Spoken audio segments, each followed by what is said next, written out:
Well, here we are, huh? Yeah. Just doing it again. You like my DVD wall? It's are there is there anything other than Jingle All the Way in that collection? Just a lot of jingling back there. That's Have just you at about least it. have you at least watched it since you received that package in the mail? I don't have a DVD player. Really? Except that, well, I guess our competitor of PlayStation works. Yeah, you could use your PlayStation for that. Well, I suppose we should say hello and more formally welcome everybody in. He, as you know, is Phonics. I am Crust, and together we are Wild Stallions. No, we are obviously Brendan Glasheen, Adam Kaufman, and this right here is the Dream Stream. So welcome in. Thanks for being with us. It's a good time. I don't know. We'll find out. What's that? It's a good time. We'll find out if it's a good time. I think it'll be a good time. Just I'm already looking at the chat and seeing what's going on. Tater Hater, what? Oh, okay. Yeah, Lil John is in the chat with us. So I do feel like we've let the people down. I feel like we've let the people down in some respects, because I'm in front of my DVD wall. You're in front of your DVD wall. We are not. This is not a porch sim. We've done the porch sim thing. You know, the weather wasn't great today. Maybe that played into it a little bit, but really the two of us, we didn't even discuss it. I think we sort of danced around it, talking about it over Sims, but never actually had a conversation about it together. And so, which is a real shame. It's a shame. We'll get there. We'll get there. Maybe this summer. It actually, by the fire. It turned into a nice night. I was thinking about it. I'm like, wow, this would have been good. But you have work tomorrow. Isn't Friday a better day for you anyway? Absolutely. Or Saturday. Friday or Saturday. Yeah. All right. I think that makes sense. So we have a lot to cover. I think we have a lot to cover. I think we have a lot of things to apologize for, really. And we can you're wondering what those are. Yeah, you included. You are absolutely involved in this. Hopefully everybody enjoyed the Major League Eating event, the red carpet film feast that preceded us. Did you have the opportunity to check any of that out? Because I was tied up. Not literally, that would be a crime. I did check out some of it, actually. And? A lot of stuffing of face of food. I watched a little bit of the pregame show.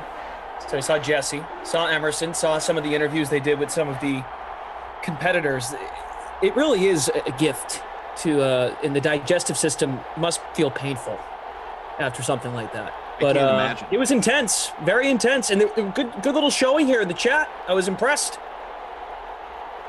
So is this I pulled up YouTube. I'm glad the chat was in there and involved, by the way. We're getting ready to kick things off here. Pittsburgh and New Orleans. Nolans, as I often like to say.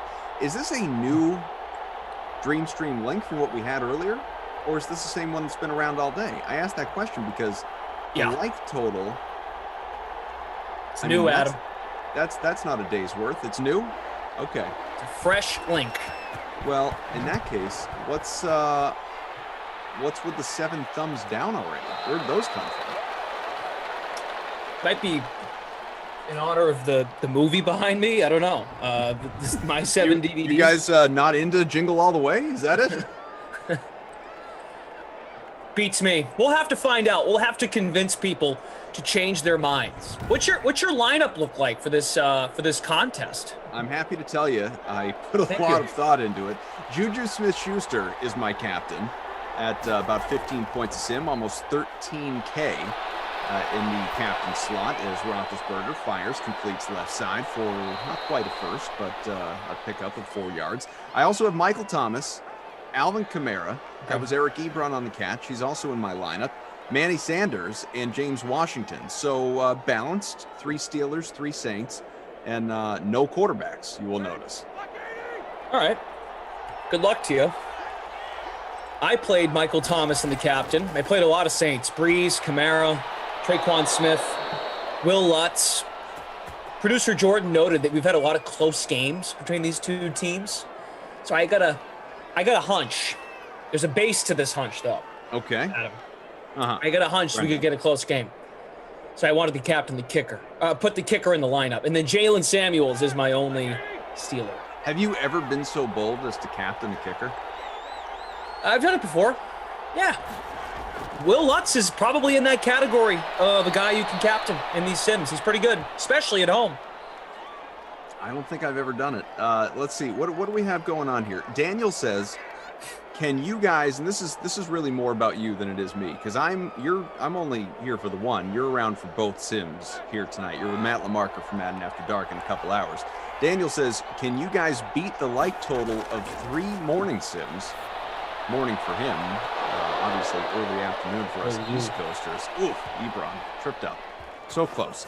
Can you beat the like total of 3 early sims with 2 evening sims? Well, I guess that begs the question of, one, I believe yes. Yes, I think we can. But also, what was the like total from the previous? No idea. No idea. Vital Way says, the stepbrothers of Simland. Stick Welder, this is like Kobe and LeBron on the same team. Wow. Steven, you know him, you love him, you can't live without him. Kirk and Carol, hi Glash, hi Koff. I'd rather spend the time with you rather than watching the Oscars, way more entertaining. Congo Cab, wow, Glash and Adam, really? Dom, why is Glash not on a porch? I feel misled. Totally fair. What else do we have here? There's a lot more. I want to read all of these, all of them. We're going to read all of these good ones until we get to another sim. Oh, Daniel says 139 likes is the mark to beat. I think we could beat that by halftime of this one. Smash that like button, folks. We're already at about 50. Go ahead, hit the like. What up, Kaufman and Glash? Simland Dream Team, says Vital Ways. The popcorn was gross, says Straight Cash. The weather wasn't good, Koff? Was there Chinese food involved again? Yes, it's just a damn Kaufman, or it's just Adam Kaufman, as we've come to learn as well. I had Chinese, but not today, not too recently, and certainly not courtesy of this guy, my co-commentator here. Ralphie, Koff, Glash, my 2 favorite together in one sim. How lucky are we? So is this what you mean by apology? No. We're going to get there. Split personalities, borderline personality disorders are all over the place in this sim. Brendan Glasheen says everyone else got fired. Jordan Lindenbaum threw out an Oh Snap, I think. Was that what I saw there? Was that Oh Snap? Koff and Glash are together? Yep. 80 Poker from 89 from back in the day here. Koff, Glash, I'm straight fanboying right now. Ralphie, all about the 2 of us being here. Let's see. Tater Hater. This is like the Timmy Jimmy Power Hour on Nickelodeon. Second and goal from the 4, halfway through the first. And incomplete, but we got a flag. Here's what I wanted to apologize for. Oh, you're going to apologize to me? To the people. Oh, that, not to me, the people. No, because you're part of the apology, you're on the giving end of this apology. Am I now? Yeah, well, if you don't feel bad, that's on you, but that makes you a terrible person. Okay. I think you should be joining in this is a joint apology, and I'm speaking for you. I have no idea what this is, everybody. Not a clue. We're apologizing for the fact that you are not on my porch and that we're not together. And I am also apologizing for the fact that I feel like we did not make the most of this sim.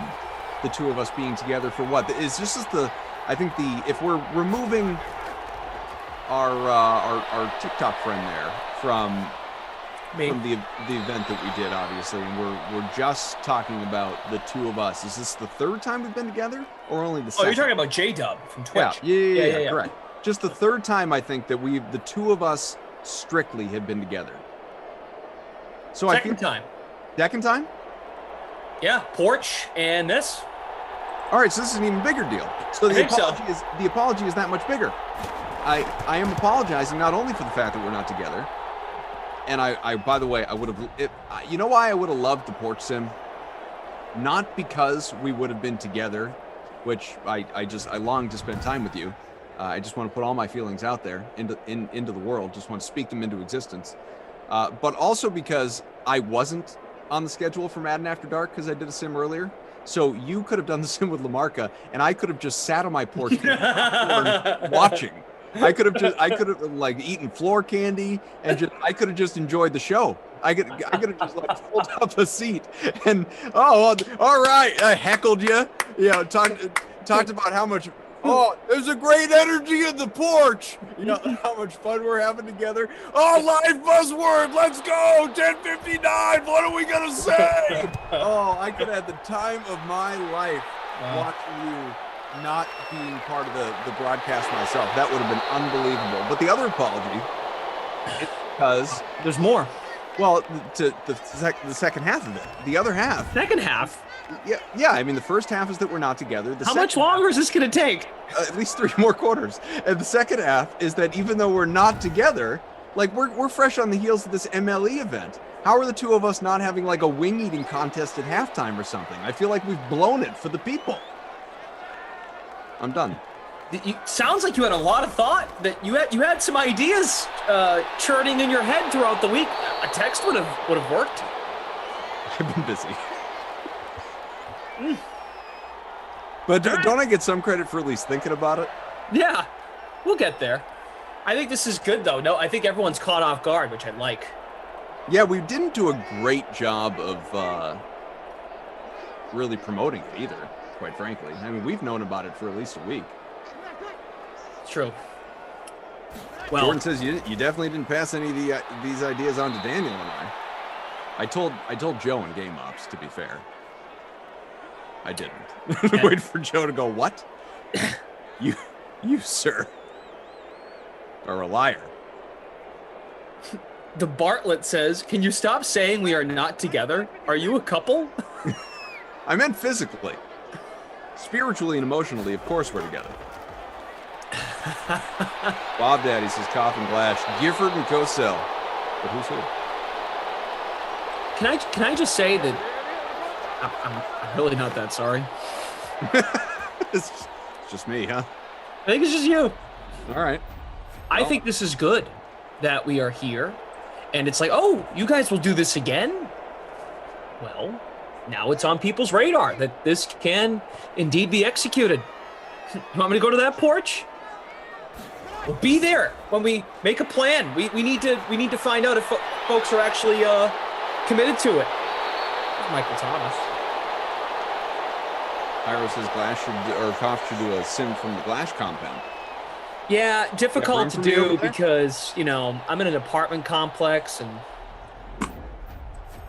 yeah, it'd be tough. I don't know if that would work. It's a small compound, true, yeah. That's sort of I don't know about you guys. That to me feels a little bit like I'm not invited. That's what that feels like. No, well, you'd have to come in the actual apartment. You wouldn't be able to do like an outside kind of deal. That's all. So you'll be at your usual spot that we see now. Yeah, you can go in the other room with Sarah on the bedroom. Yeah. Okay. I'll just set up there. You know what I'm thinking about now is if I actually came over tonight and did the next sim with Lamarca, you should let me sit where you are now, and I get the DVD wall. That'd be fine. That'd be fine. Come on over. First down pickup, late first. Daniel says that would be so meta. People would be so lost and confused. Jordan says this is not our producer, Jordan. Jordan in the chat. Jordan Warren, not Jordan Lindenbaum. We got a collection of Jordans. Sup, Sim fam. Glad to witness this rare pairing of Glash and Koff. And we're glad to be with you. A few hundred with us on the Dream Stream, just on YouTube. Never mind the thousands more across the country and internationally. The world. The galaxy. The whole universe. Yep. But if you're following on Twitch, or not following for that matter, give us a follow. Twitch.tv/DraftKings. Do you actually care about the Twitch fam? The Twitch fam doesn't seem to think you care about them. The Twitch fam is not for you. No. I was going to say not super fond of me, because I have definitely spent most of my attention with the YouTubers. I have. I'll admit it. It's not because I prefer one to the other. It's because the crowd is larger on YouTube. So it's easier for me to dive into that chat. How about both? How about both? Do you have Twitch open right now? Got it open right now. Anything good in there? I mean, can I be in charge of shouting out YouTube and you shout out Twitch? River Rat 64, Koff disowns us. Gareboy03, y'all don't care for us. It's not true. Piercy222, more loyal members than YouTube. I don't know about that. I don't think that's accurate. You're all pretty loyal. It's just but it's a numbers game. You know? Smash Lanta. He makes Smash Lanta. Makes videos. Talk about content. Yeah. The great thing about Twitch is you can just clip up little videos, smash, and you can add them to the DraftKings channel. It's actually quite frightening. Smash Lanta does a great job. Behind the parody account of yours? Yeah, no, actually. Okay. It's the first time playing Fortnite on Twitch. I see. Grending Blashin. Stats are good through 1, by the way. We've got Chicky Dinner leads the free showdown with about 44 points. In our smaller contest here, our free roll that we've got going on, which this is where you guys have to apologize to me because I asked you to fill it and you didn't. 157 out of 200. A lot of apologies tonight. Ross 635 is in front. I'm in 92nd. Where are you? 111. Well, Camaro touchdown would help a lot of people, obviously. Yeah, 75% owned. Very popular, about 20% in the captain spot. Hyro asks, if Glash and Koff had bunk beds, who gets the top bunk? Did you ever, growing up, have bunk beds?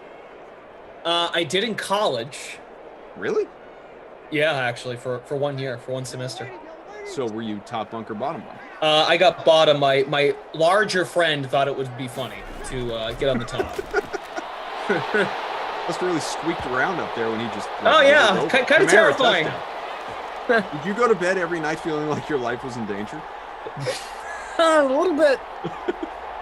Very old wood, these old bunk beds we had. You know what? I'm just going to sleep on the floor. Love the floor. Love candy off the floor. That way, if that thing comes crashing down, I am not under it. Jordan says only lasted for 1 semester. What happened? Yeah, did you guys flip at that point? Well, he ended up going abroad, so I got a new roommate. And he went to London. I stayed in Syracuse. And so the bunk beds went with the new roommate arriving? The bunk beds, they already came with the place. So you kept one of those off-campus houses at Syracuse. So you moved at that point? Yeah. Okay. Just got my own bed at that point. Yeah, got it. Yep. Would you have preferred the top bunk then, or were you good with the bottom bunk? I was fine with it. Don't you like these direct answers to your questions? As opposed to answering my questions with questions? Is that what Nailed you're saying? It. Nailed it. Did you like how I answered your question with a question even then? That's a yeah. Wow. There it is. Jordan says I was fine with it are the words of someone who definitely was not fine with it. Oh God, Stephen Lebowitz. I can't see. I've been getting so mature here. I can't read that comment on the air. Wow, Yogi dead. That's not nice. Ghosts on Twitch. Is this the bowl? Call whatever you want. We're just together. There's actually nothing particularly special or unique about this sim. Other than, we get to hang out. Sarah says, guys, I'm looking forward to our movie date. It's true. Do you, how do you feel about the 3 of us going on a movie date? Since, that's I mean, I'll ask my wife, but if she's not interested. Wow, you really do want to steal Sarah from me. My wife wants to, come along. She's welcome to. I don't know if Fast and Furious 9 is up her alley. Quite the same way that the 3 of us are into it. Yeah, we're going to go see Fast 9 together. Mm-hmm. I'm looking forward to it. Yeah, I think it should be good. I'm excited. The trailer is absurd. It's ridiculous. I've actually, for as much as you talk about movies, I'm really curious what it's like. I kind of want to just watch you and see how you watch movies. Like, do you take notes? You think I'm one of those people that screams at the screen? Yeah! You're like Belichick. You're like Belichick. You got a little notepad inside your pocket. You take it out and write it. Oop, like that scene. Oop. I'm gonna email that out. Nope, 3-star scene. Sheds tears at the really pivotal Didn't like the effects there. Emotional moments. I did watch the first, not the first, the new. I watched Mortal Kombat last night. HBO Max. Yeah, any good? I enjoyed it. To give you a direct answer. I mean, you can, I think you could quibble over how you want to define good. But it's definitely entertaining. Why can't you just say if it was good or not? Because it's not, it's entertaining. Can I just say it's entertaining? I enjoyed it. It was a perfect answer. Well, you know, it's not going to win any awards here on Oscars night. But I don't care if it doesn't win awards. Did you enjoy it? That's all I care about. Yeah, I enjoyed it. I mean, so some of the acting wasn't great, but the cinematography, the special effects, the choreography of the fighting, all tremendous. In for it, all of it. Nice. And I enjoyed the little hook to tease the second one, giving nothing away, obviously. But I like the little cliffhanger. All right, we're getting rid of this guy in the chat here. Who's this Rynen guy? He's spamming the chat. Can we get rid of him, Jordan? I'm asking. Daniel, you know what to do. Daniel, did you see M. Roach here? And I'm not asking for M. Roach to be taken away, but M. Roach says, what do we got? I'm gonna scroll back and find it. He wrote it enough times. Buried by all this Rynen stuff. Koff and Glash are like peanut butter and tuna sandwich. Of course, Koff's the tuna because he stinks. Maybe that's just your food taste. That's the commentary there. It's very true. Ebron's having a nice game here, but Pittsburgh's just not scoring any points. Gotta love him. Hey, I thought the bracket that we did was a lot. I know we didn't work together in any Sims, but I thought that was a lot of fun. I think we should do something like that again. It was nice to actually care about the outcome of a Sim beyond your lineup. You know, who was your champ going in? Who did you have? Tampa. Well, I mean, of course you did. Yep. Because you like to actively root for Tom Brady. You do too. I mean, wait a minute. No, you don't. You rooted for him though. When it was convenient. I rooted for him against Kansas City. I did not root for him against Green Bay. I did root for him in Simland, but not for the purposes of my bracket. I just, what the heck, get it done, Tom. Steven says, Glash, if you ask Koff something, just start with, well, it's complicated in your head. Smash the like. We're almost at 100, by the way. We're closing in on halftime. We need at least 150 likes for this sim and this sim alone. That's what we're looking for. Dom says of Mortal Kombat, I enjoyed it, but it isn't a good movie. Yeah, that's basically what I said. He agrees. First down. Connor to the 11. First and 10 on the way. D-Rod is cleaning his house. Would love to hear commentary on the game from time to time, and that's fair. This has been a feeling out process. It's been a while, and I'm not, 10 feet away through a window on a porch. So this is a little different. Shaking off the cobwebs. Come on, Ben. Come on, Benji. Bob Daddy, please call a series. Just one. Just the one. Congo Cab. Kano wins. Yep. That was a solid moment in the movie. Your guy Kyle's here. Hi, BG, Adam. Kyle, hey. Kyle, it's a school night. Big psych test tomorrow, Tuesday. Don't stay up late, Kyle. 2nd and 10, incomplete. I've got Kyle covered, all right? Okay, I'm sorry. It's okay. Hey, Sarah. No problem. You know Adam, right? Hey, Priv. I see that wave. Nice. It's good to see you. Oh, you're Priv. Look at that. Look at us, three of us right here with one microphone. Hey. Hey. How you doing? Good, how are you? Good, just hanging out with Brendan, just doing a sim. You want to call some play-by-play? We need more of it. Just talking to the public.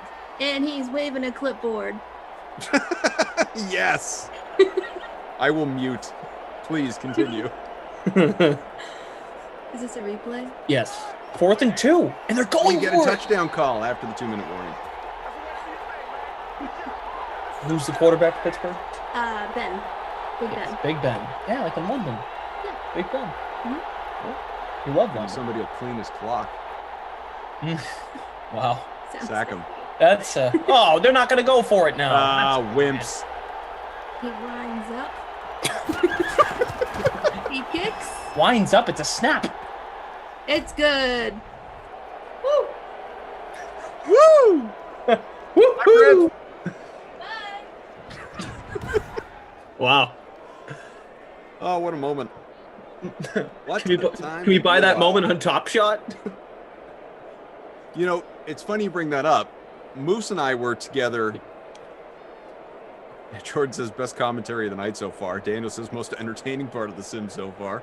No doubt about it. The field goal. Moose and I were together earlier, and we brought up the idea of DraftKings launching its own Dream Stream NFTs.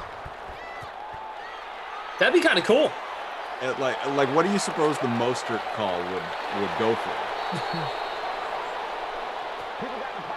the Mostert call when it wasn't Mostert? Yeah, I mean that would have to be the top one, right? Personally, another one that stands out. I was with Ben Zwyman. We did Giants, Bucks, Jameis to Mike Evans. That was a fun one to call too. I still don't remember like 3 or 4 sims alone. Like the one we did was Raiders Broncos, but the game was just awful. But I remember the matchup because of the moment. Jeff's, late dog Wiley sitting on his lap and passing gas into the microphone. That would be an NFT to really market. Hey, you know what? Also, that I'm thinking about, we're going to be doing sims on Thursday during the draft. That just occurred to me. Doing sims during the draft. Yeah, we will be. I? No, I'm saying the Dream Stream will be doing sims. I'm not entirely sure who is. No, I just looked. I was thinking. I hope I didn't schedule myself for that like an idiot. But don't worry, you did. So April 29th, Thursday. Yeah, we've got your full 6. We're going to be with you all day. Starting obviously at 11 o'clock with the sweat, and then you got your sims at noon all the way through almost midnight, and you will be on with Lamarca during the bulk of the first round, or well, maybe not the bulk of the first round, but the important I have a feeling I'm only going to miss like 3 picks. I bet of the whole round. Yeah. Well, when's the draft start? What probably. time? You know how that goes. It says 8, but doesn't probably start till like 8:45. So it says 8 though. It doesn't say like. Let me look. 6:30 or something. NFL draft. I feel like that's something I should know off the top of my head, but here we are. No, not in these times. Too much going on. It started at 7. No, that's the 3rd round. My bad. Thursday at 8. So you should get through. I bet you don't even make it through 10 picks on your sim. Yeah. It'll be fun. I think it's going to be a blast. People can have the game. It's just like we always say. Secondary screen, you can have the sim on, get the draft on your TV, and we can live react. Then you got Tom and Lamarca from Madden After Dark that night. So there would be a lot of round 1 analysis in the moment. Like that. I do like that too. A lot of overreacting. It'll be fun. Friday will be good too.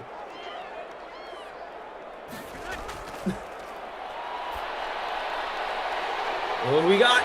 Sanders. Nope. It's Jared Cook. Out at the 1. I like this from Roland. Says there's 312 of you watching, and we appreciate it. It's my first time asking, but let's make a big push for 100 likes.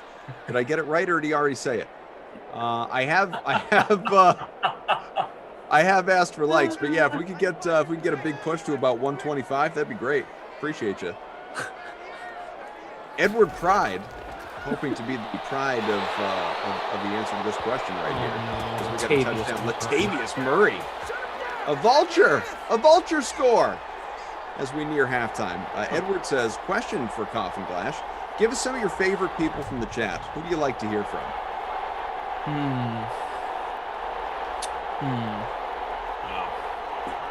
We can't play favorites, I guess.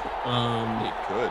Yeah, we can actually. I gotta say, I do like Brother Phil because Brother Phil does give a very articulate take.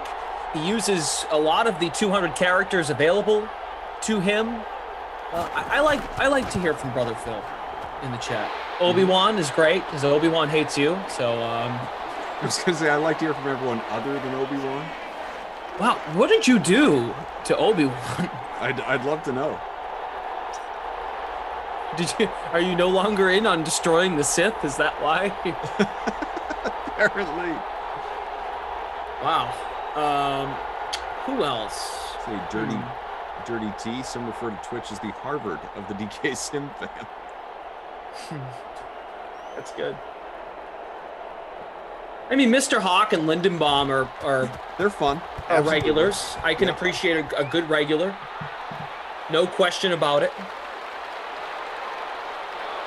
People that ask questions and leave comments during the slate, Jordan. Yeah, and that's including Mr. Hawk. Mr. Hawk, when I was on with Reed on Thursday, was awesome. Like, was in there for most of the hour. So I had obviously done that a couple of weeks. You popped in. You're doing it again this week ahead of the draft, so that'll be fun. Plenty to talk about there. How'd you enjoy that? It was good. Kind of just went off on whatever. The draft really took up most of our conversation, and then we did Zurich for golf a little bit. Reed took a couple questions on that, but mostly draft stuff. Hopefully, at some point when we're doing this, as we get closer to the season, and Ben is going to fumble. Oh my God, it's on the floor. Just like floor candy. Eat it up. Eat it up. That's right. Swallow it. Sean says, easy. Yo, the dynamic duo doing the sim. Nice. Zach Morris' trash says, I start my day with the like button. I definitely I prioritize all those that begin their day with the like button. No doubt. And Cough, I got to say, whoa, big Hello. play over the middle. Whoa! Samuels. What a way to close Let's the go. half. 66 yards.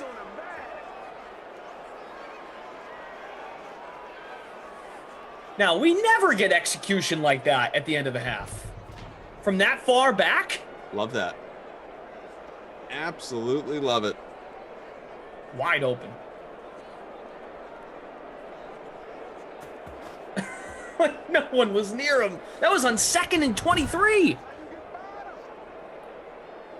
And Big Ben was hit as he threw, says Daniel. Wow. Impressive. Samuel's owned about 13% of lineups in the larger showdown. Very good. Chef Duke says, need more Cough and Glash. And you're right, you do. This is a special treat for the people, and we should do it again. I think it's kind of a crime that we haven't done more. Like, I think we can both admit, like, we kind of don't know what to do. Yeah, there are multiple times here in the first half that I'm not kidding. There are multiple times in the first half that I've almost said to you, so what do you feel like talking about? It's hard. We've only done it a couple times. We have more organic conversations on the phone. Yeah, but now we have an audience. Are we clamming up? Are we nervous for the people? Hey, it's different. It's different. People out here hanging on every word. Or Sure is. like that. That's what I tell myself before I fall asleep at night. They really care what we have to say. Angie says, and I can't believe Obi doesn't like Cough. Well, you're still my favorite, Cough. Glash, lots of love for you too. Love the two of you together. You know what it is with Obi-Wan? What's that? I don't know. That's what it is. I don't know what it is that you joked earlier, or maybe it wasn't even a joke. Like, what did you do to Obi-Wan? Obi just kind of decided, as far as I know, Obi just decided, you know what? Not a fan. And that's okay. He doesn't have to be. It's a very subjective business, as we know. But I would love to know what it was that was so off-putting for Obi-Wan. How did I turn him off? I don't know. Lana says your guess is as good as mine. This is some blind date energy right here. Well, I gotta say too, with the Twitch fams, see, Twitch, they make these little mini NBA contests that I get in on with them, and also my parody account came from Twitch. I've got a really big place in my heart Twitch group. for Twitch. The Twitch Smash Lanta is fantastic. Fooligan's great. Sure. Wes, Piercy, Retease Did You Know? Retease Did You Know is hysterical.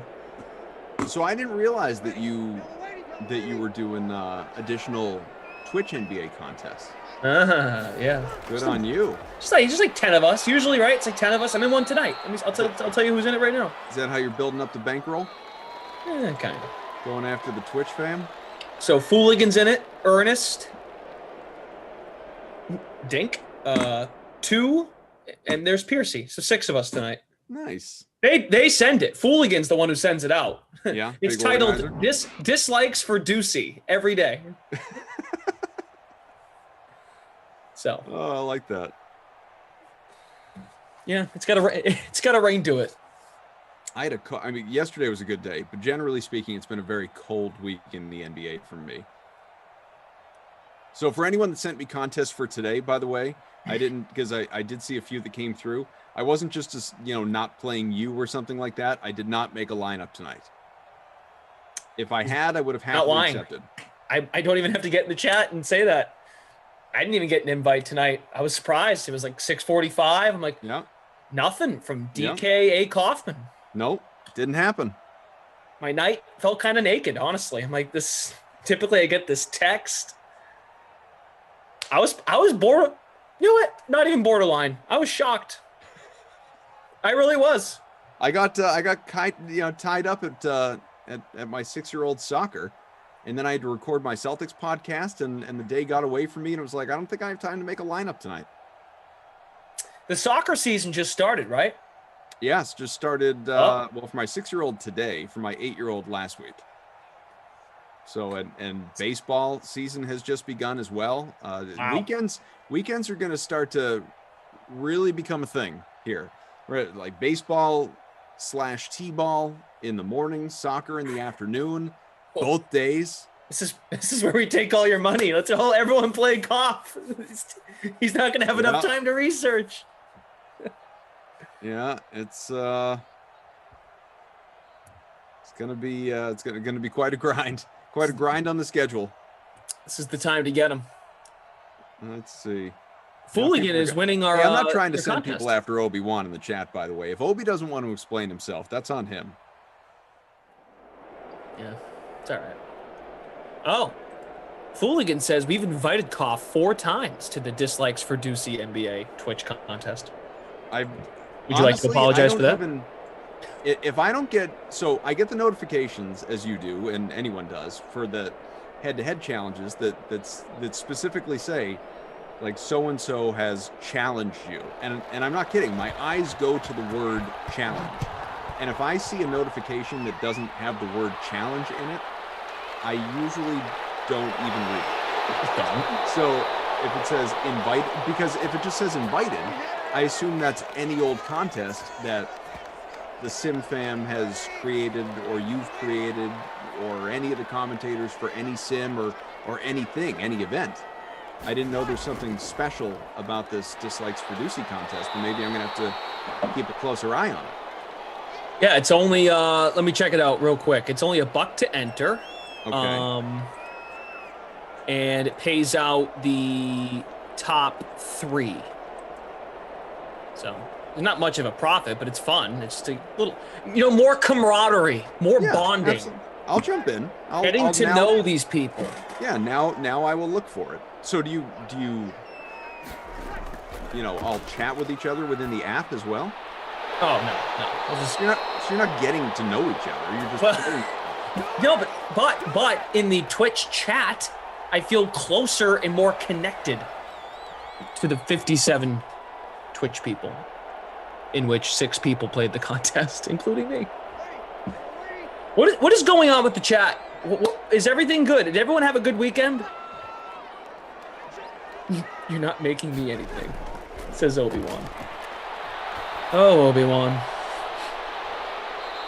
I don't want to hear about Obi-Wan, says Anakin.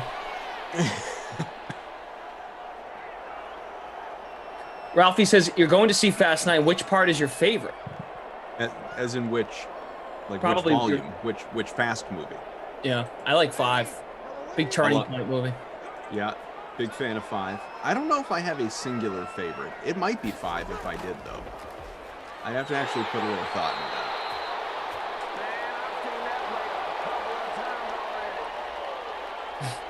I didn't see Alana here. Jared's putting our daughter to bed, and I let him know that Goth and Clash are on the sim. She says, I'm not ready for Monday. Nope. I would say she's dyslexic in her explanation, basically. That's what that was. You also evidently are not ready for Monday. Daniel says Furious 7 is his favorite. Very sad ending. Yeah. Oh, I get it. Cough and... Are you still on this? Flash. Yeah. Yeah. Took me a second.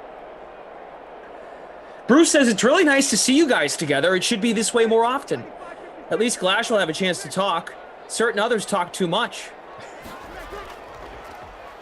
I think we all go through phases of liking the sound of our own voices. Or we're just riffing on something in particular and really want to explain ourselves, make our case.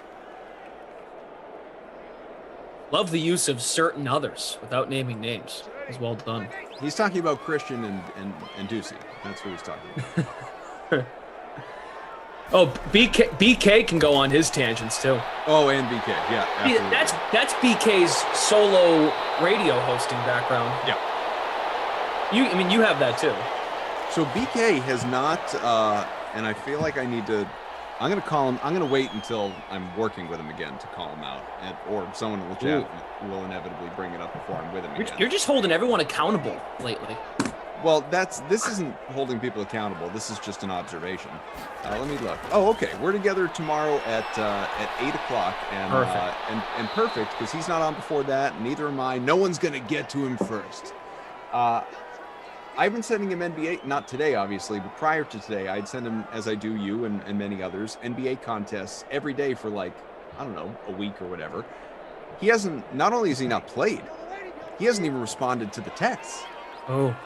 So I'm debating how I want to handle this. I'm thinking the best way to approach it would be like like an insecure teenager and say, "Are you mad at me? Are we in a fight and I didn't know it?" Maybe he's coaching up a soccer team. He'll be like, "Yeah, we're in a fight. I'm tired of you taking my money." Well, do you ever text him and just say, "Hey, hope everything's all right"? Not anymore. Well, so it's just, you go into the cough BK text history. There's Kamara in for a touchdown. It's just a string of NBA contests. NBA contests that weren't filled out. It really is. So, wait, a great friend. Let me pull it up. Hang on. I'm going to look.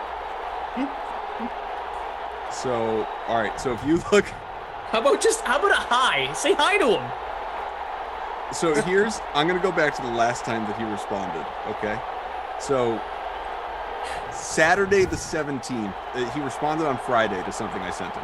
Saturday the 17th, I sent him a contest and so if for anyone that doesn't know what this looks like, you just get, it's just the invite. I just sent him the invite to the contest. It says like NBA today, 8 o'clock Eastern, $5 entry, like fill it or whatever, and it's the link. So Saturday I sent him that, no response. Sunday I sent him that, no response. Monday I sent him that, no response. Tuesday I sent him that, no response. Wednesday, I sent him that, no response. Wednesday, I later wrote, "Have you quit?" He didn't respond. Oh, okay. Thursday, I sent him that, no response. Friday, I sent him that, no response. And then I added, "Unless you've quit." And then I wrote an eyes emoji, no response. Yesterday, I sent it to him, no response. And here we are. So he has shunned me for a week over text. Wow. And we're gonna have words tomorrow. So there was, you actually threw another message outside of just the actual link to the contest. Yeah, like he could have responded like, "No, I haven't quit. I've just been busy," or whatever. Wow. Yeah. Good luck. Nothing. It's too bad. Yeah, isn't it? Not all friendships last forever, I guess. So I guess what you're trying to tell everybody is you base your friendships on who wants to lose their money to you. So. Which is why I keep playing you. I you know what? If this is a bit by BK, I love it. It'd be pretty good. Oy. Now that you and Ducey are text buddies, by the way, how often do you guys write one another? Never. Like, it was such a dumb thing to say by Ducey. I think we're on. Are they running the same play again? Except now it's Juju. Wow. Oh, you know who's in the chat? Who is that? This is perfect. I've been wanting to talk to you about this, and I've totally forgotten. This is great that we can do this here. Justin Cravens, our man from the Slug, the Batman, as Tom I know Carroll where likes this is to call going. him. Yeah, you do. Yeah. Justin's in the chat. I need to know what the dialogue was like. You telling Justin, "Thanks for the free bat, but can we change what it says?" Like 6 times on the text under your name before landing on the dream stream. Okay. Well, now, since this was clearly not rehearsed, so I need to go find the message. Yeah. He like called me something. I'm like, hold on. I have no idea what you're talking about. Yeah. It was like the gleam machine or something. Something like that. Yeah. I didn't get it. I was in fairness, and I'd love to hear from Justin too. In fairness, I don't get it either. But like, I mean, I guess what I'm saying is, if he had done that for me, I certainly, like you, would have been like, I don't really understand what this means. Could you explain it to me? But you went a step further and asked him to change it, and that was kind of my favorite part. Does that make me Does that make me rude? Is that a bad thing to do? I guess maybe it was. Well, the fact that didn't it happen twice? I'm going. See, I wasn't ready for this, so. He's going to scroll back. He's going to find it. Justin says, "LOL, it was no big deal. Happy to get it done." Justin, this isn't about you. We know how good a guy you are. This is about Flash and how rude he is. So I said, "Yo, the Gleam machine?" ? This is so cool, though, man. Corny, but it rhymes, says Justin. And nothing wrong about shining bright like a well-oiled machine. I said, "LMAO, it's so random." And I said, all I said was, I like previous messages. I said, I like DK SimFam more than Gleam Machine. I was just, look, I don't know. Maybe I kind of cringed when I did it. I didn't get it. Unless I figured, at first I thought, oh, this must be some like inside joke from the chat. Like, oh, the Gleam Machine. I just didn't follow. So I just told him. I was just like, well, is this a big deal? If it's I kept reassuring, if this is a big deal, don't worry about it. Justin, did you have to do multiple bats to make this happen, or was this just an initial, were there like 3 bats that were completed that you never sent out, that now you guys just use around, to like hit the wall out of frustration? What is, or was this just an artist rendering that existed on a computer before it went to print, so to speak? I want to know if we should also be accusing Glash of chopping down trees. Justin and I have exchanged messages, though, quite a bit. I mean, he's really, really nice. And other stuff besides just the bat. I told him I picked it up, what was it, April 8th, so that was 2 weeks ago? Yeah. He's very nice. So this was another thing too. I love that, by the way. And Justin had said, "Gleam, shine brightly, especially when refracted to the light." I think that I feel like, well, I don't know what it would have been that I would have put on your bat. Probably something to do with the buzzword, though. I don't know. Either way. All I said was, I just love that you were a jerk about it. I was not a jerk about it. I was super nice about it. I just didn't get it. That's all I said to him. I don't get it. I didn't say, what the heck, bro, buddy. Justin said, I took a swing and I missed. And no cough, I printed a second one on the back of the first one to hammer down the final bat. You trying to start trouble. Jensen and Adler, thanks for being with us and watching. Hopefully this is at least mildly entertaining for you. This is us, by the way, as we get to the end of the third quarter. He's Brendan. Wave, Brendan. I'm Adam. Hi, yeah. Good to see you. Jensen and Adler, thank you. Yeah, one bat was recycled, says Justin. You are the worst. Hooligan is in first place in the Fill It Up for Glash and Cough contest with Kamara in the captain spot. Thomas, Juju, Cook, Samuels, and the Boswell in the flex. Sean, there's a good energy in the sim. Sean noting of my texting with BK. So he didn't want to talk to you, and you basically stalked him electronically. Yeah, kinda, I guess. Is it really stalking? You ever call him, check in? Is it really stalking if they're a friend of yours? It doesn't stalking apply to strangers? Is it really a jerk just to send a message of not understanding what a nickname was? Yes, in that particular case. You're being given a free bat. Like, no, I don't like that. Do it again. Eero says, I hope everyone sees how Cough is getting Glash to tell him who he texts with. Zach Morris is trash. I see your comment. You don't need to put it in caps. What's wrong? What's that? What's he got in? Oh, he's just saying, like, I feel like to get noticed, I have to put my comments in all caps. Oh. Which I do enjoy doing that. Sometimes. I wish Obi-Wan wouldn't write in all caps, so I didn't see his comments. Jason Rossi is on Twitch right now. What up, jerks? Cook touchdown, please. And wow, Thomas he's in Twitch, huh? Good yeah, you, Rossi. Mm-hmm. Zach Morris's trash had written, my wife says Adam is the most normal of all the hosts, except maybe the Broncos guy. It's these trained radio professionals. Being normal is overrated. You know what? There's some truth to that. Just look at your diet. Look at your TikToks. Oh, I know I'm not normal. I am strange. But they have an audience. There's no doubt about it. I don't know anything. I mean, I think we've exhibited this. I don't know anything about TikTok. So the TikToks that you do, and I think I've seen them all, but I see them obviously on Twitter where you post them. So yes. How does Twitter traffic your TikTok compared to actual TikTok traffic on the app? The app algorithm really has no rhyme or reason to it. I actually Google best time to post on TikTok, and I just try to go with the little schedule map that makes the most sense in terms of traffic on views. Mm-hmm. And it's really kind of a wild, it's kind of like, it's a dart throw. And you hope, like I posted one earlier tonight and it's actually taken off pretty well. It's up over 4,000 views. Good. Which is decent, but like that's all luck based on what time you post.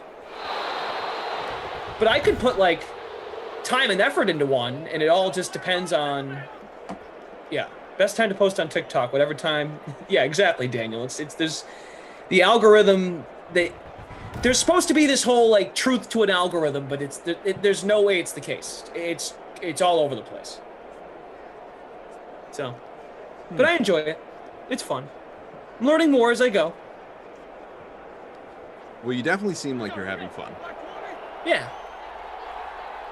I'll have to do one at the porch sometime. I'd love that.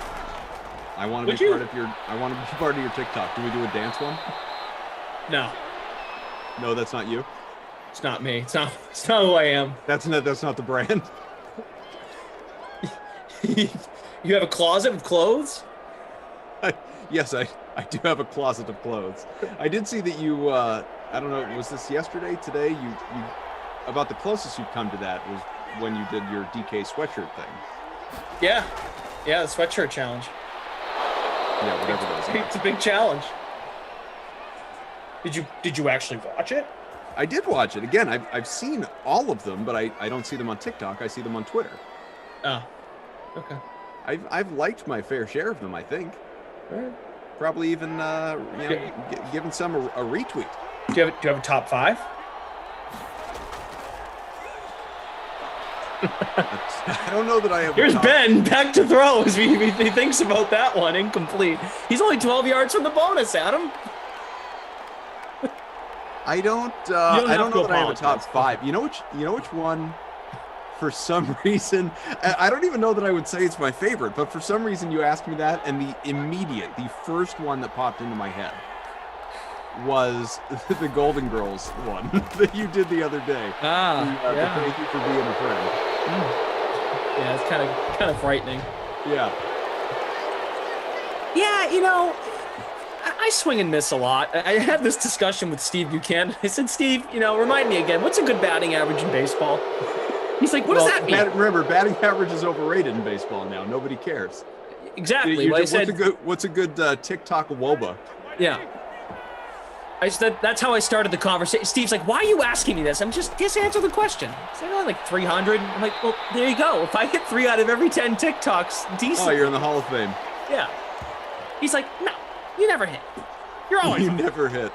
Why did he unblock you? That was such a fun little thing going for a while. Yeah, but oh no, he blocked me again. Oh, he did? Yes. I was going to ask them, my next question was going to be, did you follow him back? I blocked Steve. I blocked Steve on Instagram, and he blocked me on Twitter. So we don't really speak to each other. The real shame of it, because we both know Bukes. Yeah. On a more this should be the bonus for Jalen Samuels. A more personal. Who cares? We both know Bukes on a more personal level. Yeah, you talk about the sim. 96 yards, short of the. That goes beyond, the dream stream and the ways that our viewers and listeners out there have gotten to know him. Yeah. Boy, he's really become a jerk in recent years, hasn't he? Really has. Was a real nice guy for a while. Fun, kind of sweet, a little happy to be here. And he's really, you put him on MLB Network a couple times a week during the baseball season. It goes right to his head. Yeah, I would like to think, I've watched Robert Flores over the years. I think he does a great job. And sure. I don't think Robert Flores has inflated his ego. Big Ben just hit the bonus, everybody. Check your lineups. You know what this is? This is Bukes out-kicking his coverage. Yep. What Steve, I think, forgets is there is an off season. And then what happens without MLB Network? He came here and, God forbid he's asked to do a sim. God forbid. Hey, I give Steve credit. At least he came back. Edlow, he's got to hibernate when it's not basketball season. Even my guy Garion. I know. It's too bad. I couldn't sing that man's praises enough. Look at that fancy footwork on the touchdown. Pittsburgh. Ebron. Sir.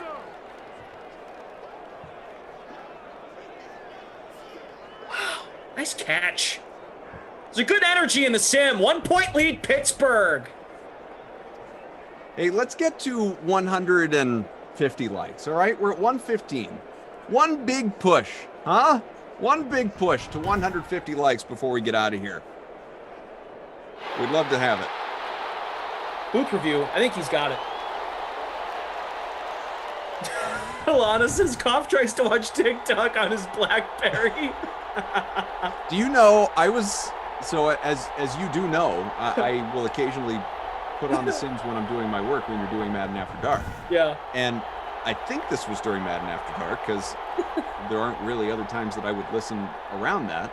And you said, I don't even think it was you so much as reading a comment in the chat, but nevertheless, you have never offended me more than when you compared me to Andre from the league. Oh, someone suggested that. I was reading a comment. Well, you laughed. 2-point conversion is good. Deontay Johnson. Why? You don't see the resemblance? No, I can't say I see it. You can't imagine it? No, I can't imagine it.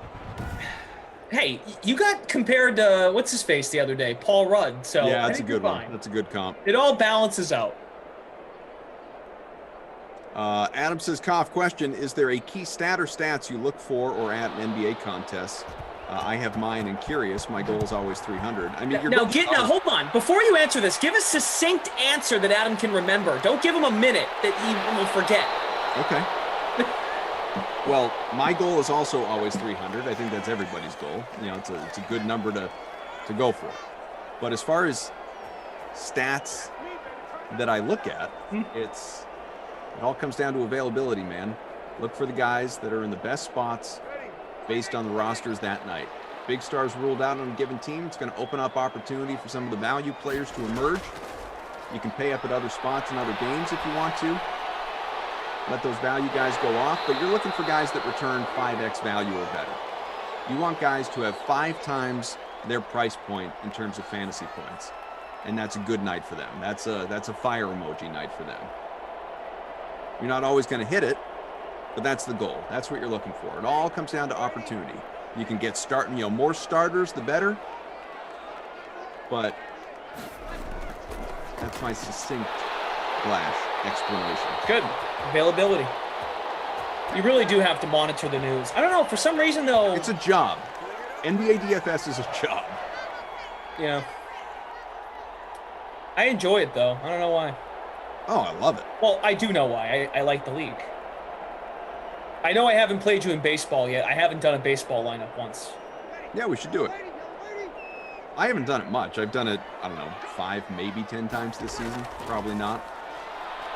Showdowns or classic slates? I did Showdown once, just for a Red Sox game for giggles, but mainly classic. Okay. I should enter like some free. I should make some free ones in the DK SimFam Friends League and get a little practice in. Yeah. M. Roach, you might be right. We'll look at the stats. Connor might have all the rushing yards, but Samuels is only a couple yards from the receiving bonus. He's the only Steeler I played, so it's looking good. I'm in 45th, though, now. Fooligan is still in first place in our contest. Pifu. Jeff Duke says, Koff is anti-TikTok. I'm nothing of the sort. I don't have any ill will towards TikTok. I don't do it. I sort of feel like I'm too old for it. Not in the sense that I'm past my TikTok prime. You know what I mean? Like I'd be willing to bet you don't find a whole lot of people hovering around 40 that are active on TikTok. You're not missing much, seriously. There we go. Michael Thomas, that should be the bonus for him. We're gonna get overtime, aren't we? This has been a good sim. I hope we do. You know what I did like as the movie fan that I am? So a buddy of mine who does go on TikTok a lot. He's your buddy? He's my buddy. Yeah, it's not Kenny though, a different guy, but he is my buddy.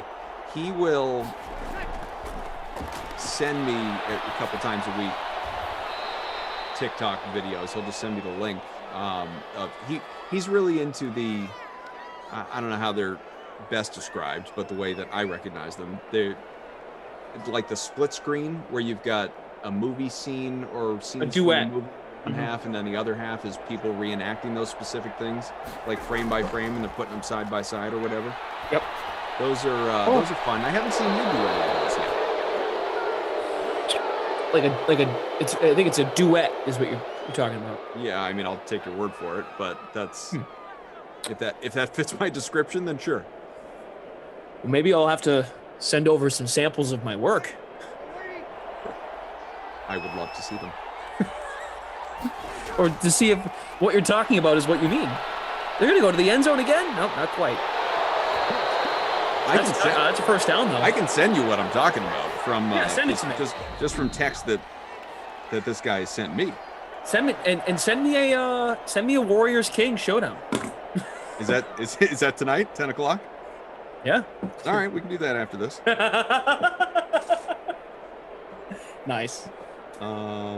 Hang on, let me find you. Hey, let's get to 150 likes. Come on, DK Sim fam. There's a very good chance here New Orleans wins this.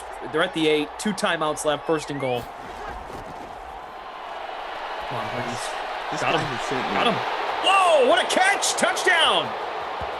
Sanders! We've had some great grabs in this sim. Yeah, but now we're not going to get overtime, and that's sad. Yeah. I was hoping for more. I know, more, we were just with getting you. warmed up. All right, so I'm sending you this TikTok now, and you can, don't worry about the sound. You can just look at the video while we're talking here, and you can see if you have done anything like this. Okay.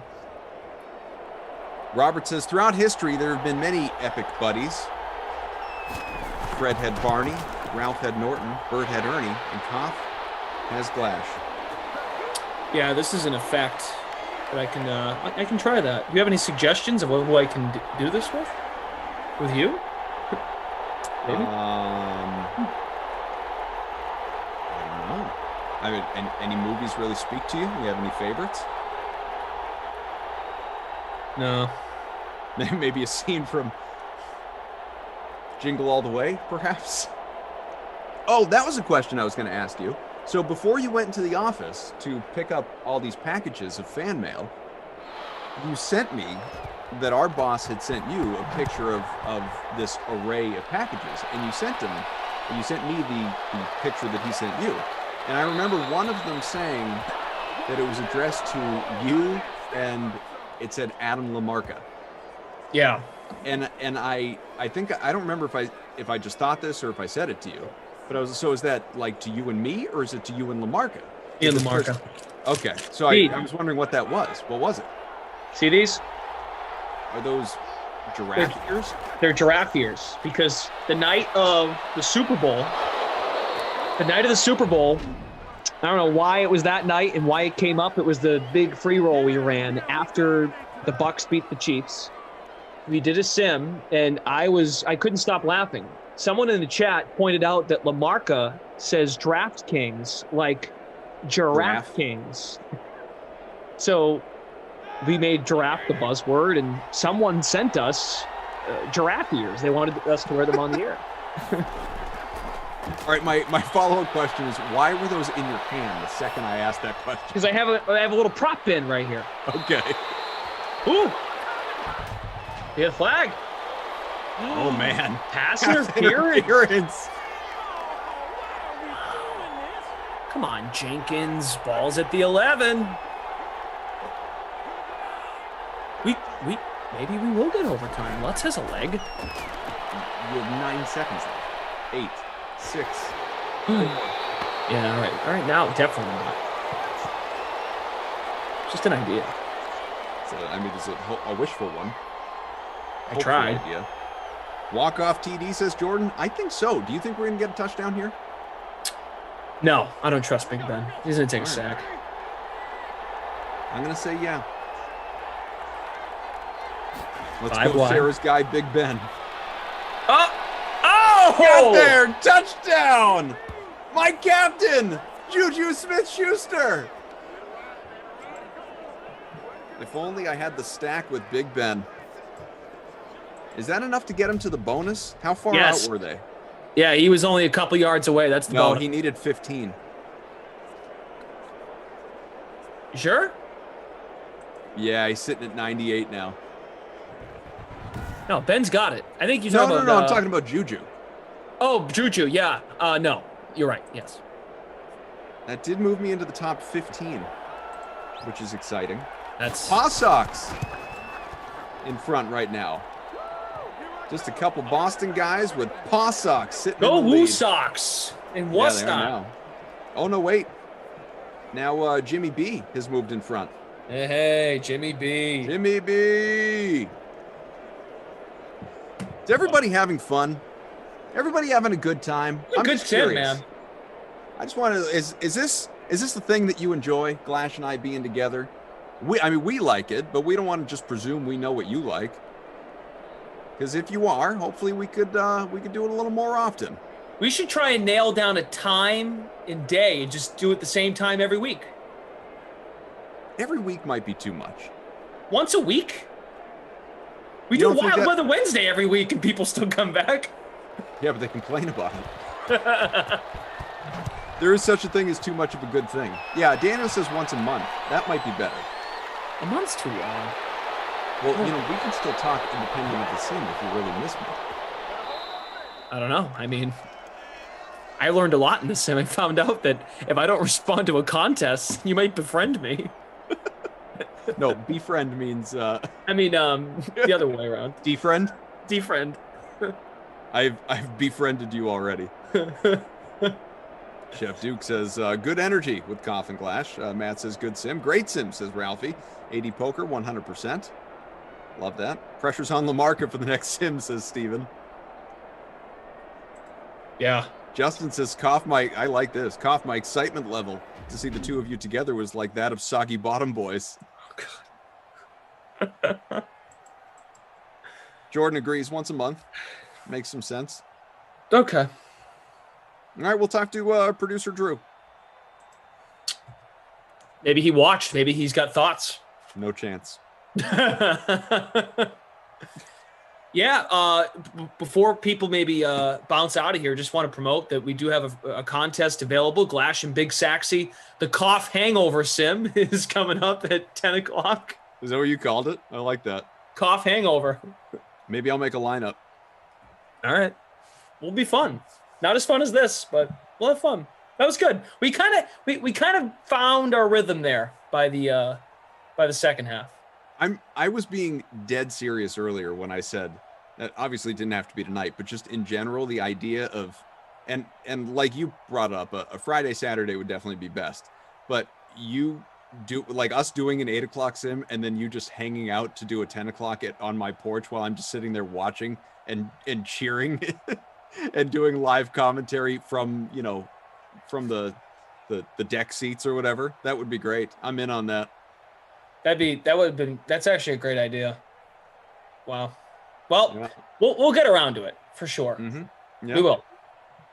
I mean, we already did it once. We've proven we can do it. So. Yeah, I mean, the technology is going to cooperate. We know that.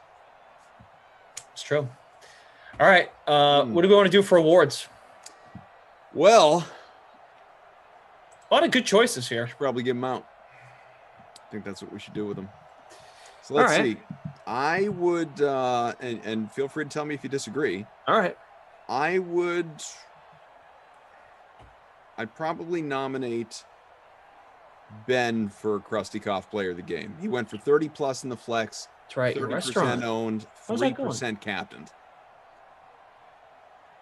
Yeah. I mean, I can't disagree. And then Babysitter Billy. Raekwon Not Smith. easy. 3 Oh, for you know 33. what? 3 for 33 is not bad, but not. If this is accurate, can we go back to, is this accurate? If it is, James Conner, who was in 30% of lineups, captain in 6.4, has 6 rushing yards, and that's it. Who captained James Conner? What do you think? 0.6 points for James Conner. That's very Babysitter Billy like. Originally, I was looking at Traquan Smith, but if James Conner actually only had 6 points or 6 rushing yards, yeah, gross. Jordan says they should have had you guys on the Oscars with those award presentations. Well, this was good. Thank you all for being here. Thanks for tuning in. If we surprised you, glad we did. Hope it was a pleasant one. Mm-hmm. What you got going on the rest of the night? It's a happy accident, right? Yeah. I'll check in on the Oscars and see how those are going. All right. I know you are super fired up for, is it underway yet? The Dodgers and Padres. You've been all sorts of Yeah, I got it on right here on my iPad. excited about that. And Fernando Tatis, who no one loves more than Steve Buchanan, by the way, even his parents. I'm just gonna sit here and I'm gonna do a little work, and I'm probably gonna have at least some Madden After Dark on in the background and see what's what. All right. Yeah, Cool. it'll be good. You are you I'm gonna send it to this video unless you got anything else to add. Well, You're here I will tomorrow at noon, I'll- right? no, I will be with BK at 8 o'clock. I guessed. That's right. You're going to confront BK and hopefully save your relationship. If we purely have a working relationship now, or if we're still friends. No. You have to accept. So, but what if he doesn't give you a definite answer on whether or not he wants to quit DFS against you? Oh, he'll answer it. But what if he says, "I just don't want to play right now"? Are you going to be okay with that? Sure. I never. You just keep sending it to him though. The links. Yeah, I'll keep sending it to him when he feels like playing. He can play. If he doesn't, because it's no skin off my back. Like, I just send it out when I send out everybody else's. It's just one more person to include. How long does that take you? 3 minutes. Oh. Yeah. It's not an exhaustive process.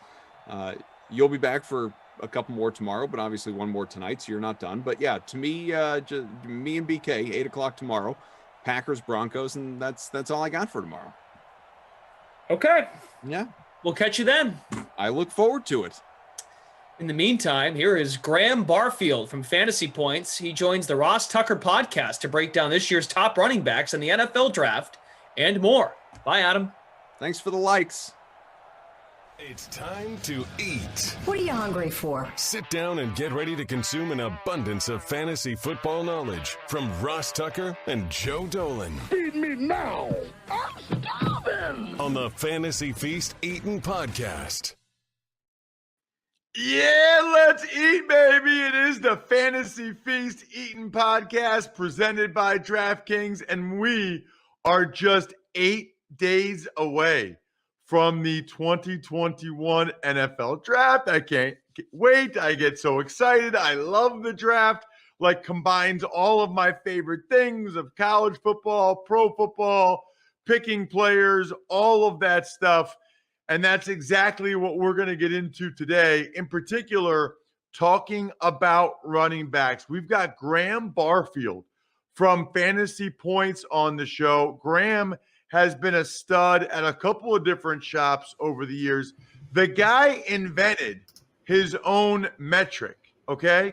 Like, if I was Graham Barfield, I would wear a t-shirt that said, "I invented my own metric." My parents must be, Graham, your parents must be so proud. Yeah. What's up, guys? They definitely are. My dad embarrasses me sometimes with his he's effusive in his praise. He gets overbearing for sure, but no, it's definitely cool. Okay, how does your dad compare to Joe's mom? Oh. Well, I don't know much about Graham's dad, but my mom is very proud of me. I'm a mama's boy, first and foremost, always have been. But my sisters always say that I am the favorite. And my wife is she has a brother, so she's one of two, and she thinks her brother's the favorite. So I guess that's a boy relationship with his mom. My mom loves everything. She loves the podcast, and she's always listening, even though she doesn't play fantasy. She doesn't know anything about it. I live 10 hours away now, so I guess she wants to hear my voice. But yeah, my biggest fan is definitely my mom, and my mom loves Graham too. So Graham and I did a podcast a couple years ago, and she missed it when it went away. So yeah, my mom's my biggest fan. Graham's dad is his biggest fan, and I tell you, when it comes to metrics, though, Ross, the only time I've been anywhere close to a metric, I was 8th row in the Wells Fargo Center, and metric opened for the Smashing Pumpkins. That's the closest I've been. So like, this is why we have to bring Graham and Scott on the show, because they're inventing metrics, and I'm just here disseminating them. So I mean, dude, I got a million things I could say off of just that 2 minutes. First of all, Smashing Pumpkins, they are amazing. Mm-hmm. Those guys helped me get through high school. I used to play before games. Today is the great day there. Dude, I could kill anybody. You sound just like Billy Corgan, Ross. Or like, disarm? Are you kidding me? I went to Smashing Pumpkins concert once, probably at Wells Fargo. You were probably there, Joe. It was absolutely amazing. Anyway, here's what matters, okay? I am not the star of this show. I'm the former offensive lineman that loves fantasy football, especially best ball. but I love bringing on experts from fantasypoints.com like Joe Dolan, like Graham Barfield. Check out Joe on Twitter at FG_Dolan, the fantasy gangsta, at FG_Dolan. Check out Graham at Graham Barfield.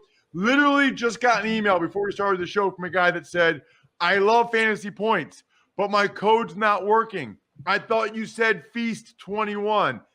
Incorrect. I won't say your name. I don't want to embarrass you. 21 Feast. Not Feast 21, 21 Feast. Although maybe Joe could hook a brother up and make sure 21 Feast works too. We could figure that out. But anyway, what matters, 21 Feast. Here's what also matters. Graham literally has a metric that he invented as it relates to evaluating running backs, which is what we're talking about today. So, Joe, before we get to Graham's metric, I want you to reinforce, and I know we did quarterback and wide receiver the last couple of weeks, and we can do tight ends. It's Kyle Pitts. He's good. But let's talk again why it's important for fantasy football purposes that we have some baseline of how we feel about these players before they get drafted. Because I feel like as soon as they get drafted, people put blinders on and only think of the situation and circumstances and almost forget about the player themselves. Right. So one thing we've been doing when we were talking with Scott Barrett, when we talked about the wide receivers, it's important to understand kind of where these guys, Graham always, he borrowed this from Josh Norris, I think, but where these guys win, what are they good at? And I think so often in analysis pre-draft, it's what a guy isn't good at. And I think coaches have become much better at picking out what a guy is good at and getting him in that situation. So I think it's what you have to do is, and this is why why Greg Cosell is so important to what we do at Fantasy Points, because when he breaks down a transition for a player, he tries to not predict, but necessarily think based on what his eyes saw, what kind of offense this guy would fit the best in. And sometimes it lines up perfectly. Sometimes you have to do a little bit of work, but it is important to know about these players before you go in. Now, and I'm sure Graham will tell you this, running back is probably the single most landing spot dependent position in all of fantasy football.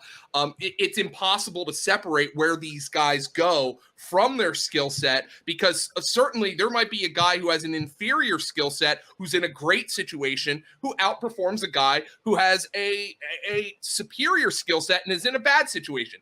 That's not uncommon. We see that with quarterbacks and wide receivers as well, but running backs might be the most team dependent. But Graham is going to tell us here about his yards created metric. By the way, Ross, this is, you might think, oh, it's like a saber metric, it's like analytic. It's really not, because Graham charts this. Like this is a film watching metric. So like it's just putting a number to what happens on the field. So it's not something cooked up in spreadsheets. That's what this is. Like, and people have a distrust of that stuff. Well, Graham is actually just watching and putting a number to it. And Graham is going to be able to tell us with his yards created metric, Graham, not to put words in your mouth, what correlates to fantasy success, what transcends landing spot here, if anything. And Ross, I think that's what we have him doing, and this is why he starts doing this task before the draft. And Graham, you can explain. I've had you on, and maybe a couple of years ago, and you explained the metric, and I'll let you do that. But essentially, you have to watch every run of these guys, right? Like you have to watch every one of their run, correct? Yeah, so I typically watch 6 games. So it's for college season. It's like half the typical season. And then obviously this year with COVID, like Trey Sermon only played 7 games. It was basically his whole season. But I usually try to watch half of their year. And yeah, it's literally every run. It's every passing down snap. It's every pass protection snap. It's all encompassing for sure. Okay, and so I think people in their head probably have some idea of what it is, but can you go into exactly what the methodology is? Yeah, so I mean, you're a former offensive lineman, so you understand that, like, the offensive line and running back play will never be fully divorced, right? There's no way to fully say, hey, this running back is gaining 100% of his team's rushing yards and vice versa. Essentially, what yards created is it's the number of yards a running back creates on his own after the offensive line has or has not done its job. So if the line opens up, let's say they open up a hole that's 3 yards wide, the running back gets through it, he makes a linebacker miss and gains 7 or 8 more yards. Well, I'll chart that as 3 yards blocked for the offensive line and 7 yards created for the running back, and I'll also chart how they force that missed tackle, either through elusiveness, power, or speed. And then vice versa. Let's say the play gets blown up at the line of scrimmage, center blows his block, guard blows his block, and Javonte Williams gets hit in the backfield, but then he gains 3 yards past the line of scrimmage. I'm going to say, hey, that's negative 2 yards blocked on the offensive line and 5 yards created for the back. It's pretty simple, honestly. It's really just kind of giving more context to yards per carry. Right. Now, what are the other running back? Like there's yards per carry, which has never been a great one because it is so O-line dependent. Yards after contact, I think, is a pretty good one. But what if you're a running back that's not a contact running back? What if you're a guy that makes guys miss? Like Shady McCoy didn't get a ton of yards after contact. He just made guys whiff. Yeah, well, that's my pushback on Yak too. Is not only it kind of hurts running backs that are very shifty and very elusive and make guys miss, like you say. It also comes back, and this is just the nuance of charting and Pro Football Focus, I'm sure, has this problem too. But when do you establish contact? Is it a guy just going through an arm tackle, like he's barely getting touched? Like is he truly forcing a guy miss through that contact? There's a lot of nuance there, and there's nuance in yards created. That's the thing. That's the beautiful thing about football is there's so much subjectivity in everything that we do. There's no one perfect way to chart games and have it be completely 100% objective. But taking things like yards created, taking things like yards after contact can certainly get us there. All right. So how long have you been doing this? It's crazy. This will be my 6th year now. I've got 5 full years under my belt. Have definitely learned a lot from when I first started. How well has your metric translated to NFL production? Do you feel like you have enough of a sample size to speak to that, or is it too hard to kind of translate it like that? Yeah, so I mean, I obviously wish I had way more of a sample size. I actually just did a 5-year review on fantasypoints.com that you can check out right now. And I looked into just that. I ran some simple correlation numbers into, how yards created per attempt predicted future fantasy points at a career level. And it's actually twice as predictive as yards per carry and more predictive than receiving yards per game, receptions per game, counting just your traditional counting stats. And it's way more predictive than the combine. Scott Barrett, who you guys just had on, he just wrote an excellent article about just how noisy athletic testing data is. And my numbers showed the same thing. But yeah, yards created for the very small sample that I have has been fairly predictive. But again, Ross, it's one of those things where it's no one statistic or no one model when it comes to football can really jump you light years ahead. We're always looking to get 5 to 10% better with our models and with our statistics. It's not a 50 to 60% jump. But when it comes to yards created, it's definitely been pretty predictive for fantasy.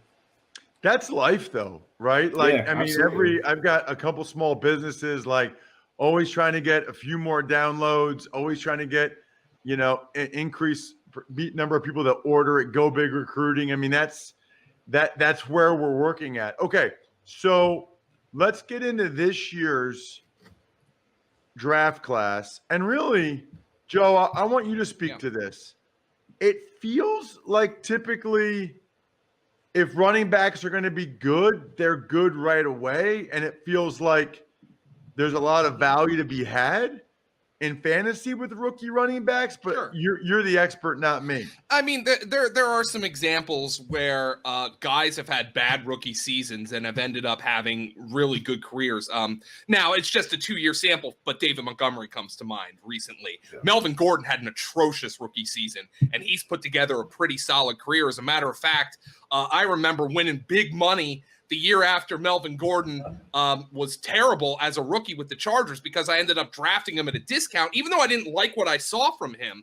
I ended up drafting him at a discount, and he ended up having a huge second season. But in large part, a lot of rookie running backs end up producing numbers. You know, Jonathan Taylor was a league winner this year. James Robinson, on the worst team in the league, was a league winner. He didn't even get drafted. But, you know, you had guys like DeAndre Swift who flashed, and Edwards-Helaire probably didn't have the year a lot of people thought he was going to have. I will be drafting a lot of Clyde Edwards-Helaire this year, by the way. But he ended up having some nice moments. So there were obviously some Cam Akers, who was buried at the beginning of the year, ended up being a league winner by the end of the season. So there were a lot of examples like that of maybe a rookie running back. It might take some time. But they come in and then they adjust to the speed of the game, and then things start to pan out. And, you know, the one thing I have to wonder about was last season an anomaly with some of these guys like Swift and Akers and Taylor coming on a little bit later in the season because of the COVID offseason. We always think, oh, running back, you could just plug them in. There was some evidence last year that maybe that's not necessarily the case, but rookie running backs are going to be valued high for fantasy, especially if they land in the right spot. But this is the question I'm posing to Graham. There are some very good prospects in this class. The problem is when you compare it to a class like 2017, Ross, when you had Alvin Kamara going in the 3rd round, and I think Marlon Mack was a 4th-round pick, and you had guys all over the board getting drafted who are producing up and down. I think this is a very top-heavy class. And Graham, can you speak to that? Is that true or not? Absolutely. Yeah. I mean, last year's top 5 was like clear cut. Where it came down to was just what order you had them in pre-draft and post-draft. And I'm 100%, you know, I'm with you on Clyde over there. I'm backing on that. But yeah, this class, man, it's a top 3. And then I think there's one guy after the top 3 that I'm really coming around on, and then after that, it's kind of guys that, to me, if I were doing grades, they would all be, you know, round 4, 5, and 6 grades. So yeah, I just think where the top end of this class, like Harris, Etienne, and Williams, are all very, very strong prospects and all bring a lot to the table. And ironically, they all have 3 fairly different skill sets. But yeah, I just think this class is lacking in depth. You know what's really crazy, too, is just to think about Etienne and Najee Harris actually stayed all 4 years. You know what I mean? Like, they could have easily been in last year's draft class. There's usually some underclassmen that really jump out to you, but evidently not. All right, so on your yards created metric, Graham, did any of these guys really stand out? Was there a clear-cut number 1 in your mind? Yeah, so I guess we can start, you know, talking about the big 3. We'll start with Javonte Williams because he actually led Harris and Etienne in yards created per attempt and actually did so by a mile. He created 5.6 yards per attempt. That's above Harris at 4.47 and Etienne at 4.22. Williams leads this class in yards created per attempt. He leads this class in missed tackles forced per attempt. And honestly, I felt like he was very underutilized as a receiver. Obviously, Michael Carter played a bunch on passing downs. They basically split targets like right down the middle. But man, Williams is a beast, like just a beast through and after contact. He's fantastic at avoiding contact. He's fantastic at getting through contact. I think I mentioned at the top, but I chart missed tackles 3 different ways: through power, elusiveness, and speed. And Javonte Williams is one of the most powerful running backs that I've ever charted. But he backs it up with great elusiveness and nimbleness. Joe, I know this will bring back good memories for you, man, but like we kind of discovered Kareem Hunt around the same time. I remember I was charting him. I remember I was charting Hunt and I was texting you. I'm like, hey, dude, have you seen Kareem Hunt, this guy from Toledo? And he's like, yeah, I've watched a few games. And then we both just kind of went nuts over him. I haven't seen a running back. Yeah, man, I haven't seen a running back be able to convert his burst of power and also use his burst to make guys miss in a very, very small windows since Kareem Hunt. There's a lot of Kareem Hunt in Javonte Williams' game, and I think Williams is going to go a lot earlier than people are expecting. I actually think there's a chance he could be the number one running back drafted. It would not surprise me if some teams have him as their RB1 on their boards. Yeah, wow, that's awesome. He's a Greg Cosell fave too, I think, Joe. Oh yeah, he was. That was the one Cosell was on. We're going to talk about another Cosell fave who he turned me on to last year, and which is good because he didn't play in 2020. But Graham, I just want to bring this up to get it to a bigger picture right now, because I remember you and I adored Kareem Hunt. And then he tested at the combine and he ran like a 4.63 or something like that, and people were like, "Oh my god, it was awful." You and I decided we're going to trust our eyes. We're going to trust the tape.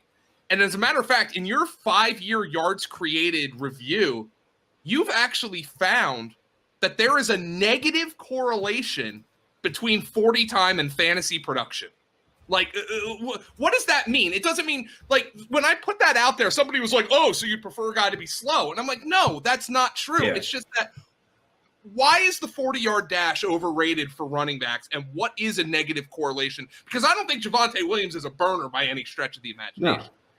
Yeah, so this is something that Cosell always talks about, is like, you don't necessarily have to have your backs have home run speed. You'd like to have them have home run speed. Everybody it's wants not a bad thing, right? Yeah, exactly. It's not a knock that Travis Etienne is fast as hell. It's not a knock on him at all. Mm-hmm. But what really matters for running backs is burst inside of 2 to 5 yards. What really matters is, that even 5 to 7 yards. And I think, the note that I had in my article about, athletic testing and 40 times and stuff was basically like, I use 40 times as a benchmark. Can you run faster than a 4.7 at running back? Okay, you're probably fast enough for the NFL. Like, Kareem Hunt, you mentioned it, ran like a 4.6-ish. Javonte Williams ran a 4.55 at his pro day and Twitter freaked out. It's like, man, he passes the benchmark. Is he fast? No, but if you've watched more than one highlight tape of his, you would know Javonte Williams does not win on home run speed, and frankly, very few backs do. It's a really good point, Graham. It's funny because I'm just thinking about the guys I blocked for while you're talking, and I'm just thinking about your metric, because in my mind, it's like not every yard created is equal. Absolutely, yeah. But ultimately, does it matter? In other words, like in Buffalo, okay, we had Willis McGahee and Travis Henry. Travis Henry would just straight up like stiff arm a dude or just run through a tackle and get like 3 or 4 more yards. McGahee had tremendous vision and would just kind of find a way to like, stay behind the blocks and then step here, step there, fall forward.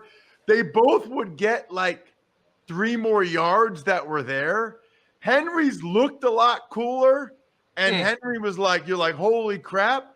But McGahee still always got like 3 or 4 more yards and fell forward. I always tell the story when I started the last 7 games for the Cowboys in 2002, which was Emmitt Smith's last year there. Yeah. And everybody's always like, dude, you got the block for Emmitt Smith? I'm like, yeah, like, what was he like? I'm like, well, he was small, but he was slow. But here's the thing. He knew how to get yards. Like, we had a terrible O-line, but he would set up our blocks. He knew where to go. He would it was almost like dodgeball, like dip, duck, dive. He would fall forward and get 3 or 4 yards all the time. And I don't know where that fits in the yards created thing, but I guess the question I have is, do you give them credit for vision? Yes. Yeah. On the yards created? So it's not making a guy miss. It's not breaking a tackle. It's probably hard for you to see unless you're watching like the end zone copy. But there are guys that just see it better than other guys and find a way to get yards. Yeah, and that's one of the things your whole thing there is something I've always tried to parse through, and I think it's so hard to quantify vision because, like you mentioned, Willis McGahee was one of my favorite backs growing up as a kid. By the way, he was awesome. Don't make me feel old, Graham. Don't make me feel old. Oh, man. Sorry.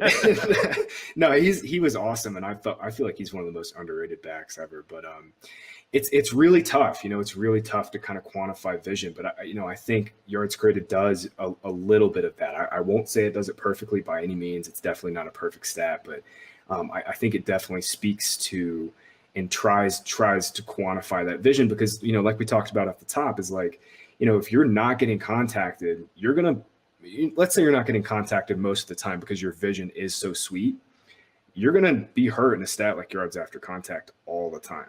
And somebody that comes to mind for this is Najee Harris. Najee Harris has some of the best vision I have seen out of a rookie running back that I've charted in the last 6 years. Man, it's maybe since like Nick Chubb. I thought Nick Chubb had just excellent vision coming out of that class, and he just did not waste movement. His feet were always aligned with his eyes. Najee Harris is the same way. Like, it's very unsexy. Sometimes like Travis Etienne is a lot sexier because he's fast and, he's making guys, defenders' angles look terrible. But Najee Harris does that with his eyes and his vision and always getting his body in the right position. He's 6'2", 235, whatever he is, but he moves like he's 5'10", 210. He is just his feet are just so in tune with what his eyes are reading. And, Alabama obviously has a great offensive line. I charted them with the most yards blocked in this class. And every time I chart Alabama's offensive line, they always come out well in my data. So, there's always that caveat with Bama. But, man, Najee Harris definitely earned his yards on his own. And, he was very good sustaining back. Real quick, I want to add something on Harris, too, is like, not only can he be, a foundation inside runner because he's so big, he can handle those, 15, 20 inside carries if you want to give him those. He was a fantastic receiver. He actually forced the most missed tackles per reception I've ever charted in 6 years of yards created. He beat Christian McCaffrey and Alvin Kamara. Those guys were top two for a long time, and I've never thought anybody would touch them because they were just ridiculous. But yeah, Najee Harris, man, he is like not only does he have fantastic vision, but he is very, very elusive, and he's great with the ball in space. So many things to talk about after that. That's fantastic to hear about him in space. And I always say Alabama's O-line should win the Heisman every year. But what's funny, just as an aside, I did the U.S. Army Bowl for a number of years, which is like the high school all-star game. The two most physically impressive running backs that were ever there in the 5 or 6 years I did it, were Nick Chubb and Najee Harris. Like, they both physically, if they were on an NFL minicamp, you would not have known that they weren't NFL running backs. Chubb was so put together, his lower body, and Harris looked like Eric Dickerson. Harris was like 6'2", 220 already. So that's really interesting. So what about Etienne? Because we got to get to Etienne and your thoughts there. Yeah, where Etienne wins is kind of – it's pretty straightforward. Off the top, I mean, he scored very well in the 80th percentile in yards created per attempt on his off-tackle carries, and that's strictly because he's so damn fast. He's so good in outside zone, and he's the definition of a slasher. You give him that one cut and he goes.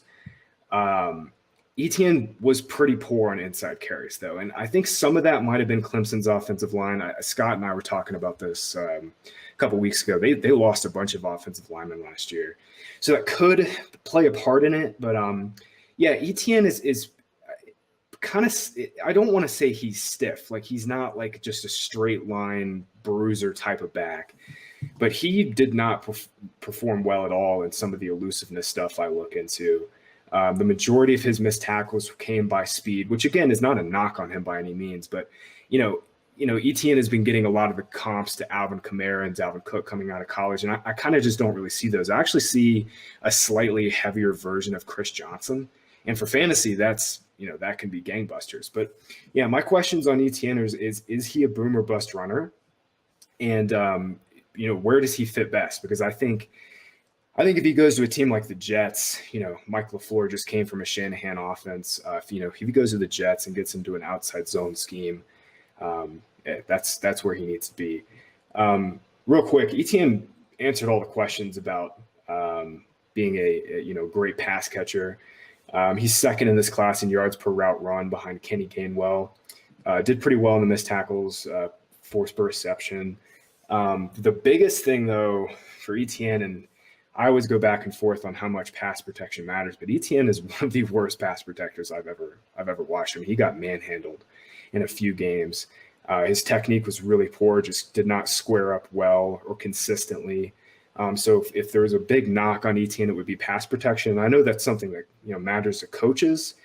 For fantasy, it doesn't matter as much just because when ETN's on the field and passing downs, he's most likely going to be running routes. But I thought it was worth mentioning that ETN was a really poor pass protector.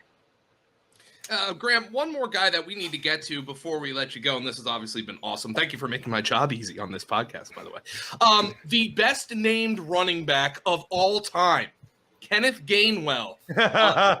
Did he gain well in yards created? I mean, so this was a great Cosell favorite. He turned me on to him last year, and he sent me an evaluation, a tape evaluation of him last year, which remains unchanged because he didn't play in 2020. You obviously went back and looked at his 2019 tape. What did you see from him? Yeah, well, the number one thing with Gainwell is he's a fantastic receiver, and Memphis used him. They used him as a wide receiver, basically. I mean, he was running legitimate ISO wide receiver routes. I mean, there was a couple plays against Tulane, I believe it was, where he ran like comebacks, like 15-yard deep comeback routes to the sidelines, and he's beating corners. Granted, it's, not SEC corners, but I mean, he was beating corners. He's one of the better receiving prospects that, we've seen come out in the last 6 years. I mean, every single receiving metric that I follow loves him. I mean, he leads this class in yards per route run, leads this class in target share, leads this class in targets per route run, and was pretty elusive too when he had the ball in space. But man, I am really concerned about him as a runner. Memphis's scheme, Mike Norvell's scheme, is now at Florida State. He does such a fantastic job at making life easy for running backs. And this is one of the things that, I think I missed on with Darrell Henderson. And, Gainwell really struggled as an inside runner. I think some of this is his frame. I think also some of it is, even though he is a smaller kind of fast back, he's not elusive in a way that's like, he's not as stiff as ETN, like I was talking about, but he's definitely, he's not shifty, I would say. He's got a little spin move that he pulls out, but it takes him a couple steps to kind of gather himself. But I think his size limits him as an inside runner. He scored really poorly as an outside runner, which for a guy who wins on speed is not something you want to see. But coming out, man, Gainwell, the biggest question will be is he a James White type where he's only going to get 4 or 5 carries every game? Or is he, an Aaron Jones, Alvin Kamara type of guy where you can give him 10 to 15 carries and obviously let him do his thing in the passing game? And I would tend to lean towards the James White archetype. All right, so Joe, don't take this the wrong way, okay? I won't. But we talked to Scott last week and Graham this week. These guys are off the chart smart, and their stats are amazing. Everybody and their brothers and their mothers for Mother's Day needs to go to fantasypoints.com and put the code in 21Feast. These guys have invented stats for every position. And they're real stats. They're good stats that they came up with themselves. I take notes. Last week, I had like 10 notes from Scott. I got 10 more from you, Graham. Just tremendous information. Use the code 21Feast at fantasypoints.com. Follow Graham at Graham Barfield. By the way, Joe, you're amazing. I love you. You're the fantasy gangsta at FG_Dolan. I'm just very impressed by the Fantasy Point staff. You're all smarter than Hanson. I mean, you're all better than Hanson. And it is unbelievable. Check out DraftKings. You guys know the deal there. Next week, I think we'll do a little mock draftage, which is always fun. Other than that, the keg is kicked. We are all tapped out. Thanks for listening to the Fantasy Feast podcast. Make sure to also subscribe to the Ross Tucker Football Podcast, Even Money, Business of Sports, and the College Draft. All available at Apple Podcasts, rosstucker.com, or wherever podcasts can be found. A lot of times on the show, I mentioned DraftKings. Here's what you need to know. You got to be 21 or older, New Jersey, Indiana, or Pennsylvania only. New customers only. Restrictions apply. See DraftKings.com/sportsbook for details. Gambling problem, call 1-800-GAMBLER, or in Indiana, 1-800-9-WITH-IT. By the way, if what I was talking about included a deposit bonus, doesn't always, sometimes it does. Deposit bonus requires 25 times playthrough, and deposit bonuses are paid out in site credit.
Okay, hey, hello. Sunday night sim football. Glash returns. I am now on my cough hangover. Adam Kaufman was here at 8 o'clock with me, and now my night gets so much better because Matt Lamarca is here. And Yeah, not I don't know Adam if I Kaufman. like that. I don't know if I like the term hangover. Why? It implies that you had so much fun on the last sim with Kaufman, and now you're going to be struggling to perform with me. That's fair. That's not what I was going for, though. I actually wanted the total opposite to be the feeling. I guess very poor choice of words. I mean, I'm just joking around. You could call it whatever. All right. Well, that was fun. It was good to catch up with Kaufman here on the airwaves, the Dream Stream, with the people of Simland. We are here together, though, to wrap up the night. Miami and Tennessee. What's the build looking like for the Lamarca lineup? I went with the courageous decision to put Derrick Henry at captain, as I'm sure many folks did.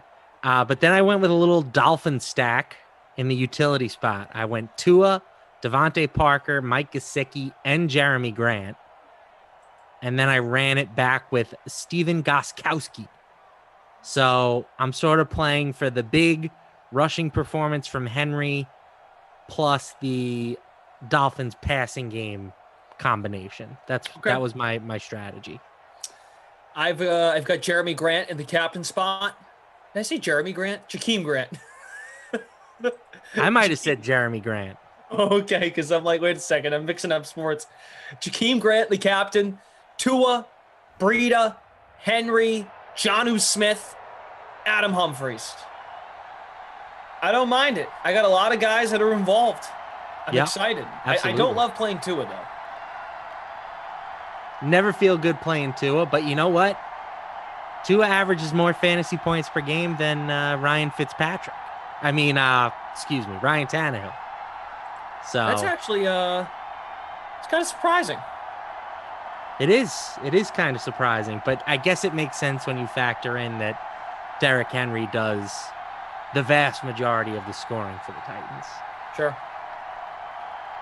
All right. Zach Morris is trash, captain. Wilson!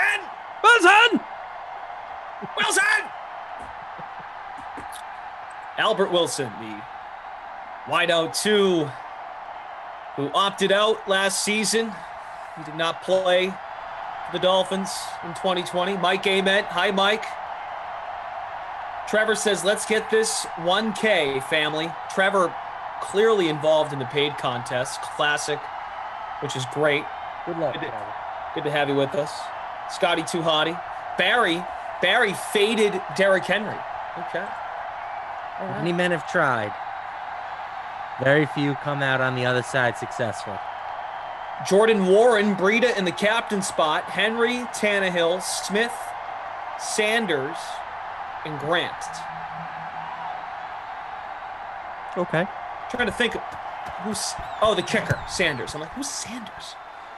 NBA, Captain Curry, Green, Barnes. Is it Halliburton, the Kings player? Yes. And then Mulder and Harkless. How could you be Mo Harkless? How could you be so heartless? Yeah, Curry, Green, Barnes, Halliburton, Mulder, and Harkless. Well, good luck, guys. Stephen Lebowitz, okay, Lamarca, you have tiny shoes to fill from the 8 o'clock stream. Speaking of tiny, I thought you were much taller. Yeah, how did this come up? I'm only 5'8". You thought I was like 5'11"? I'm not that beast mode.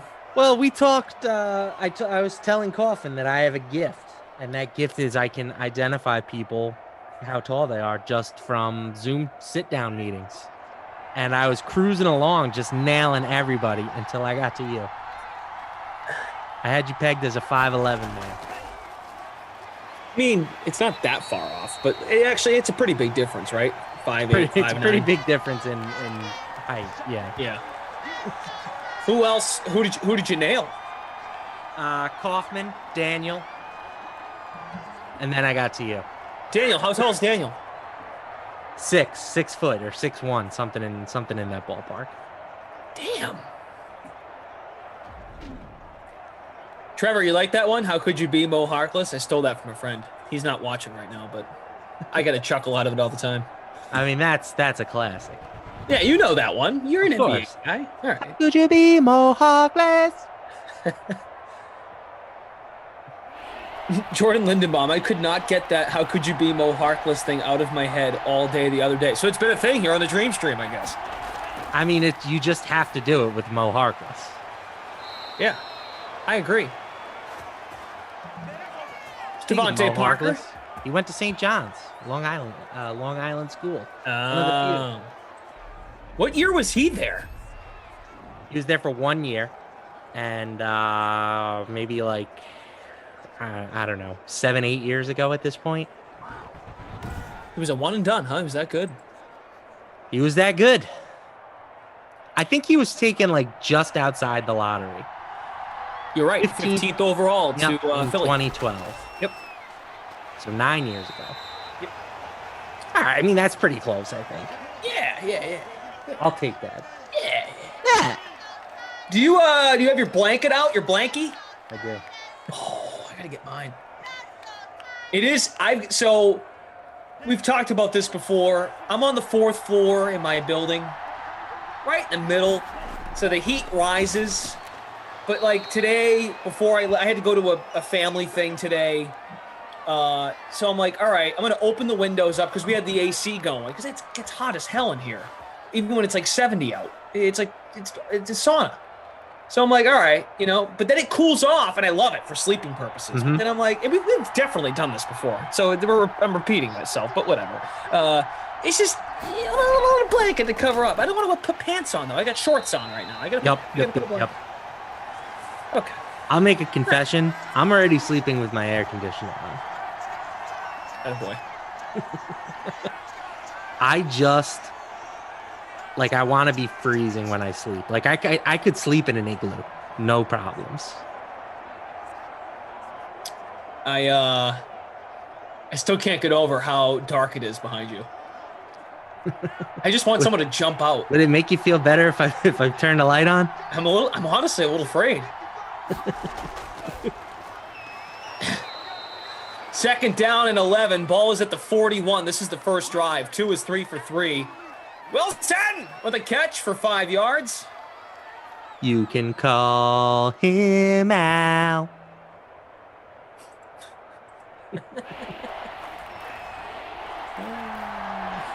Nothing like going from a little Kanye to a little John Cougar Mellencamp singing. Gotta have versatility, gotta have range there. Oh yeah, gotta mix it up. Jordan Lindenbaum has his air conditioner on also. Wow, Tater Hater gained another follower on Twitter. Congrats, Tater. I now represent only 25% of his follower base. Is Tater building a brand? He's trying. I respect the hustle. I'll give him a follow. No, don't do it. All right, I won't do it. No, you gotta give him a follow. But I just want to feel special in the life of the Tater Hater. Oh, okay. All right. That was a booming punt. Down at the 1, great punt. Here come the Titans. Kyle says psychology exam on Thursday. Kyle, you have like a test every week. What school do you go to? Kyle, I am not on. I am for 8 minutes into this Madden After Dark. I am not on tomorrow. Actually, I think I'm gonna break some hearts right now. Uh-oh. I am not on Madden After Dark all week. Wow. Now, let me tell you, it's not by choice. I put an X next to my name. You can go look at the schedule right now, where I have all the X's for availability. I think producer Drew's just trying to do me a favor. He's like, glass sheet. Well, actually, that's not true. I'm on Friday. Friday Madden After Dark. I am here with Freeze Pops. Oh. Well, so much for that. I'm on Madden After Dark on Thursday. Also, He'll be with on during the Freeze. draft. Although he's got it wrong. He's got me as talent 2 and Freeze Pops as talent 1. Clearly, I'm a talent 1 man in that matchup. Yeah. We can tell him.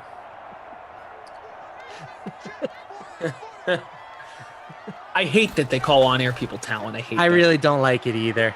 Oh, it's cringe. It really inflates the importance of us talking about just random things during a video game that the computer is playing. Yeah, it really is. I hate it because there's so like, it really is like an oxymoron because the people that work behind the scenes and the ops team, they're way more talented than we are. Yeah, I would What they do. I jive with that. Not to say that we don't, Jordan have says, some what would you skill. prefer to be called? Call me Meatball. Say Meatball 1 or Meatball 2. How about just like from microphone? Mic 1, mic 2. All right, that works. That You know, works. turn on your mic and talk. That's your job. Stick Welder says you sound like Cleveland Brown, the cartoon guy. No, I don't. Now I sound like Cleveland. Never heard that. That's great. Daniel, how Oh about no, oh no, oh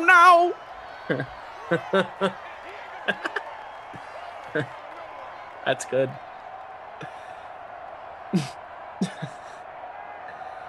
Stephen Kennedy, I'm on Madden After Dark every night. All right, cool. 2nd and 3, Tannehill. Henry makes the catch out of bounds. Daniel says, how about on the left and on the right? On your left. You get that reference? No. Cap, can you hear me? On your left. It's end game. Oh, okay. It's a little callback. You know, are you a Marvel guy? Yep. Well, I'm not as much as some other people here. Not as much as Kaufman, but you know, like I think it's the second Captain America movie when they're doing laps around the reflecting pool in DC, and he keeps passing Anthony Mackie's character, and he's like, on your left, on your left. So then when he comes back at the end, it's on your left. Anyway. Every time I see that Geico commercial for Expired, I just think about you and the fam, the DK Sim fam. Jimmy B, did you end up coming in first place in that free contest at 8 o'clock? I know you were up there in first for a little bit. Javier says, I don't care who wins the 1K as long as it's not Trent. Are you guys friends, Javier? Or is it Javi? Maybe it's Javi. Tank the Chai guy says, oh, that's nasty.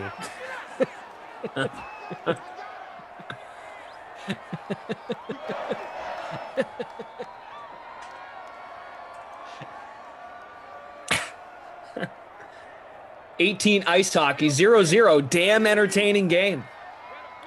There's been 2 possessions. We had a great 8 o'clock sim. 31-28 was the final. First quarter's already over. Wow. Wow, that was a Energy- quick quarter. Energy says, Energy 311 on Twitch. Have you met Kaufman's cousin, Karen Kaufman? I No. have not. No. There's a good energy in the sim. Let's get some see. likes, folks. Yeah, we got to get to 200. Your 200. Madden After Dark schedule this week. Rossi is on with Brandon Cristal tomorrow night. Henry has 28 rushing yards. Okay. I just realized the draft is on Thursday, right? Yeah. That's what I mean. You're So gonna, I'm working the draft stream. you know what, man? Like That could be fun. Exactly. I'm in. I'm gonna have the draft going. I'm doing the 6 and the 8, so I'm gonna have the draft up on a second screen, just like the fam would. Oh yeah, we're working together. Oh, it's gonna be so fun. Are we doing the 6? Or are we doing the 8 o'clock? The 8, yeah. Nice. So we can do some sort of instant reacts. You know. Exactly. I'm gonna dress nice. Do do do do do do do. Can we boo Goodell whenever he comes on screen? Just, boo. David Abbott, I just threw you guys a pity like. Ah, thanks, David. Those are my favorite. I was happy when you saw that when we found out that Goodell was vaccinated, he can hug the players, and I referenced Voldemort when he's hugging Draco Malfoy. That was great. That's exactly what the hugs are going to be. This is going to be awkward hugs. Well done, Draco. Well done. He bends his head into like his ear.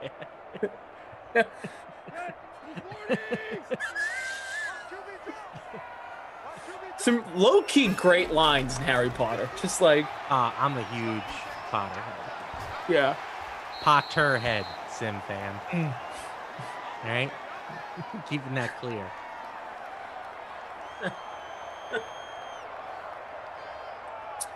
All right. Let's see. Just to give the people what they want. Rossi and Brandon Monday. Rossi and Freeze Pops Tuesday. Lindenbaum's going to be mad. Rossi Wednesday with Freeze Pops. I see your mouse following along. This is funny. And then Thursday, it's Freeze Pops and you. And then I'm here Friday. I'm doing 3 Sims Friday. Let's go. A lot of Freeze Pops, a lot of Rossi. Smoke Toe. This is my first sim in like a year. Well, hello, Smoke. You want the smoke. Clearly. That is a long field goal. Not even close. Yeah. Goskowski. Is that Goskowski? Yeah. Don't have that leg no more. No more. I mean, that was pretty deep. 56. Congo Kev, I'm not going to mute y'all during the draft class. Just cut down low. You're hoping you hear the right analysis? Kareem says, Goodell is the richest man in the room getting booed. He could care less. 100% agree. That's that guy's job. He gets paid $50 million a year to just take bullets for the owners. I say this all the time. Like, if you are anti-Goodell, what you really should be is anti the owners of the NFL, because he just does what he's told. Honestly, he is very good at the job that he gets paid to do, which is just get bodied. Ooh. We have a little bit of news. Oh, we do. Dun, dun, dun, dun, dun. Ian Rappaport, 37 minutes ago. Ooh, the rap sheet. Holy is it? This is a little newsy. All right, I'm literally sitting on the edge of my chair. As the 49ers close in, this is Rappaport, word for word, his tweet. As the 49ers close in on their decision of which quarterback to take at number 3, okay. Sources say they are down to 2 prospects. And the belief is it's Mac those Jones 2 are Mac Jones and Trey Lance. Yeah. Several sources say the focus does appear to have shifted to those 2. My buddy, Anthony Amico. Buddy? He actually worked for DraftKings for a time. Never has been on the Dream Streams, but worked the news desk. He is like very plugged in on draft season. He has been saying the whole time that there's been no buzz about Justin Fields to the 49ers. It's all been Mac Jones, and then Trey Lance is like the sleeper. So it does not surprise me at all that it's down to those 2 guys. Like, the only reason Justin Fields is even being talked about with the number 3 pick is because a lot of guys like me feel that that's where he deserves to be drafted, if not higher.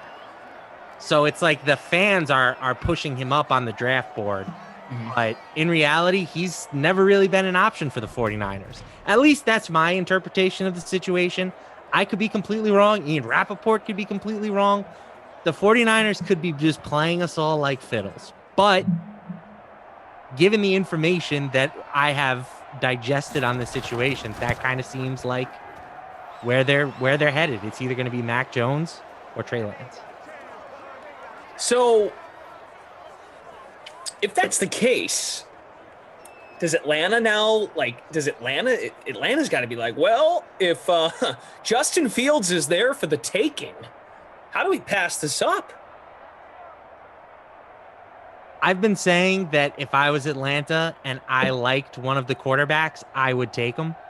The big thing with Atlanta is they are stuck with Matt Ryan for I want to say at least 2 more years, maybe even 3. His contract is pretty much going to be impossible to get out of. But there is no guarantee that you're ever going to be picking at the top of the draft again.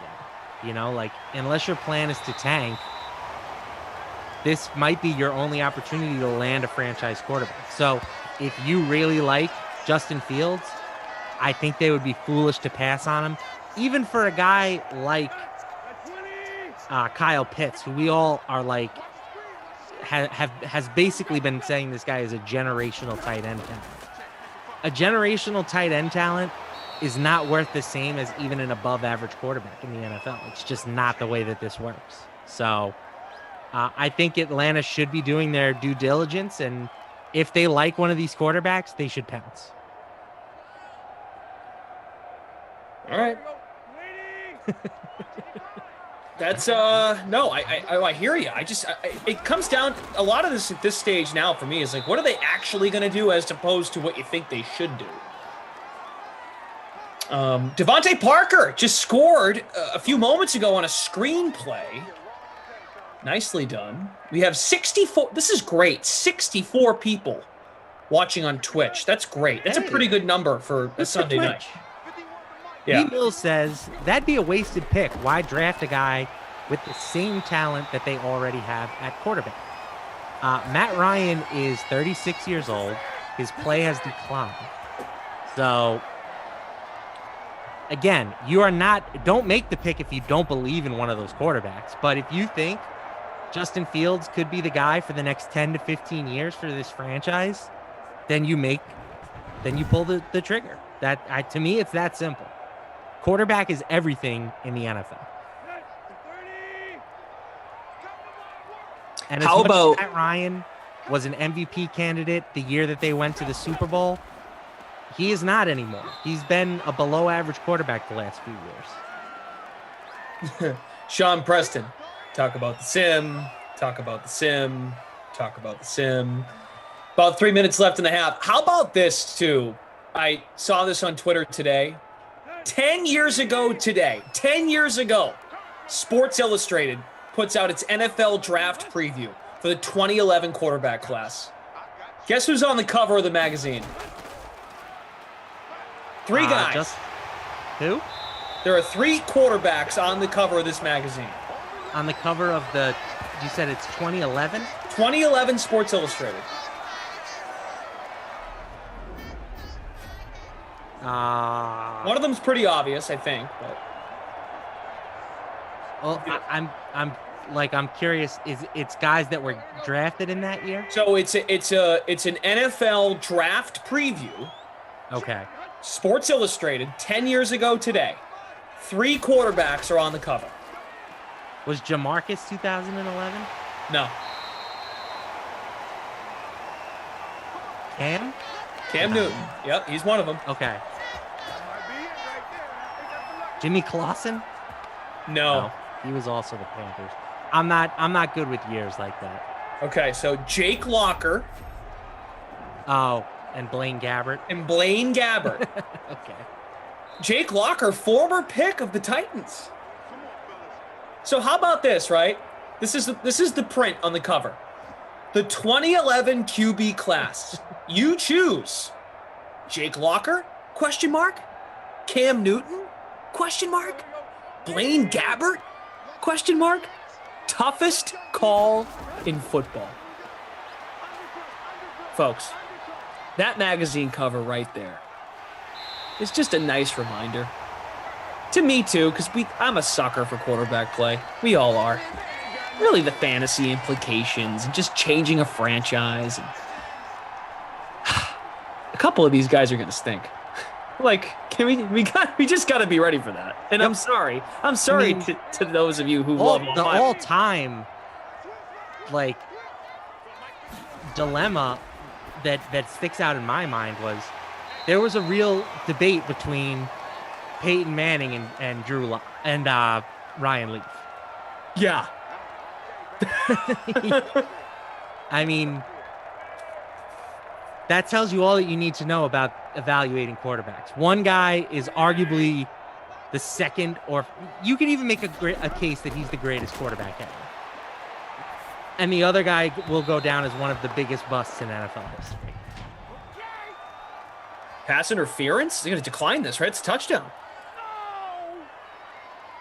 Nah, he dropped it. Dropped it? Oh, okay. Xavier Howard. First and goal from the 1. Oh, Lamarca. No question. I'm so... Henry stopped. Like, I'm afraid for Zach Wilson and the Jets. I'm afraid. Dude, 100% this has all the smells of a draft bust. Guy who was like not even on the first round radar a year ago plays himself into it.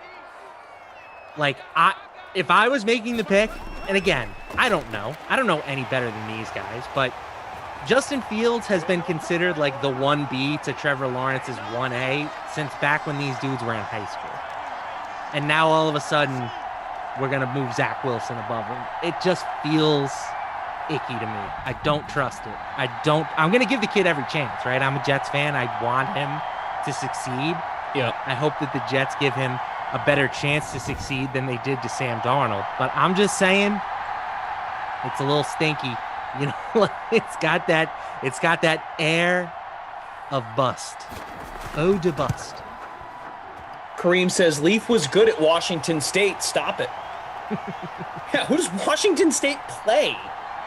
And, well, this too, and this is not Leaf's fault, but more than ever, as we've discussed on these Sims, offenses have been designed to now favor the college game. So the transition is easier. Death Pause says, why would San Fran leak they are deciding between Jones and Lance? If the quarterback they draft does not work out and the other guy does, San Fran looks like a fool. I think it's Rappaport. I don't think you understand how leaks work, Death Pause. You think that Kyle, like someone within the organization is like, okay, we're going to just air out this little tidbit. No, there are people inside the San Francisco war room, and those people, I'm not saying what they do, but they talk to people, right? Like, if I was mulling a decision and I was talking it over with my friends, it's possible that one of them would tell their wife or something. And then, it's not like any leak that comes out is this designed thing by the team. Like, people talk. It's just how this works. I thought of this the other day, too, as we're in the final minute here of the second, 7-7. Tennessee tied the game just a moment ago, so there's a good energy there. Derrick Henry rushing score, Tua threw a screen to Parker for a touchdown for Miami. RBRT Lua, first place in our contest, the cough hangover.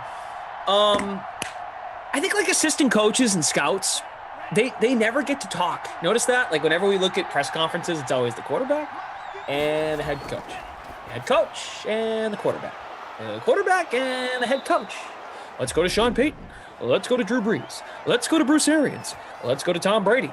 Let's go to Bill Belichick. Let's go to Cam Newton. Like, you never hear, like, the assistant coach wants to talk. I think these guys, they get excited. They get hit up by Rappaport and Schefter and Pelissero, and they're just like, ooh, well, I can tell you. When you're saying unnamed. I'm smart. You're not going to, it's not like they're going to know. Yeah. Right? It's not like whatever 49ers assistant coach or front office member said something. It's not like they're going to have to then be worried about it getting back to Kyle Shanahan. Like, Rappaport is not going to reveal his sources. That's why people tell Rappaport and Schefter these kind of things. But I will say this, though, to be fair, because we are about fairness here on the Dream Stream. We want all of your dreams to come true, and at least I like to think I try to be as fair as I can and see the other side. Where Death Pause does make a point. There's another first down pickup for Miami. San Francisco, until now, they never get, like, stuff never leaks out. It's Wilson! Catch number 2. Stuff never leaks out with them. No one saw the Jimmy G trade when they went for Jimmy G. No one saw that coming. No one also saw, they went out and got, what's his face? Trent Williams. Like, that came out of nowhere. There wasn't any leaks on that. And the other thing that didn't leak, when it was, what was it, a Friday afternoon when we all saw the trade of them moving up to 3? No one heard that. So now all of a sudden, why are they getting so chit-chatty with the media? Well, all right. So that's the next big thing, right? And Dan Anderson kind of echoes the point here. And I've heard this sentiment. They don't call it a war room for nothing, war room in quotes. Disinformation is a regular part of war. What do the 49ers have to gain by being disingenuous at this point? We know who's going number 1. We know who's going number 2. The 49ers are not trading the pick that they traded for. There's literally nothing to be gained by throwing out smoke screens and being cute at this point. Yeah, no, it's true. What smoke screen? I said that the other day, and someone in the chat was like, well, wait a second, they're at 3. Like, there's nothing to hide at this point. They're essentially the first pick of the draft when you consider that 1 and 2 seem about 99.99% locked in. Another long field goal attempt gone bad. Nice try, Sanders. Well, that's why I'm just ready for the draft. I'm just ready for this to start on Thursday. So we'll both be on the Dream Stream. We'll be together at 8 o'clock when the first round gets underway. Yeah, should be fun. Hopefully we can do some clips for social or something and get some instant analysis. I would love to do that. Let's blow it out. Let's make it a spectacular. Edward Pride. Nobody saw Jimmy G. Bill called Sanford. Yeah, no, I know. Edward, I'm saying that. See, but like in that situation, there is a reason to be hush-hush, right? You're competing against other teams in a trade. Sure. When someone can explain to me what they have to gain by being, by putting out misinformation this year, I'll take that argument seriously. But until then, I can't. Yeah. I'm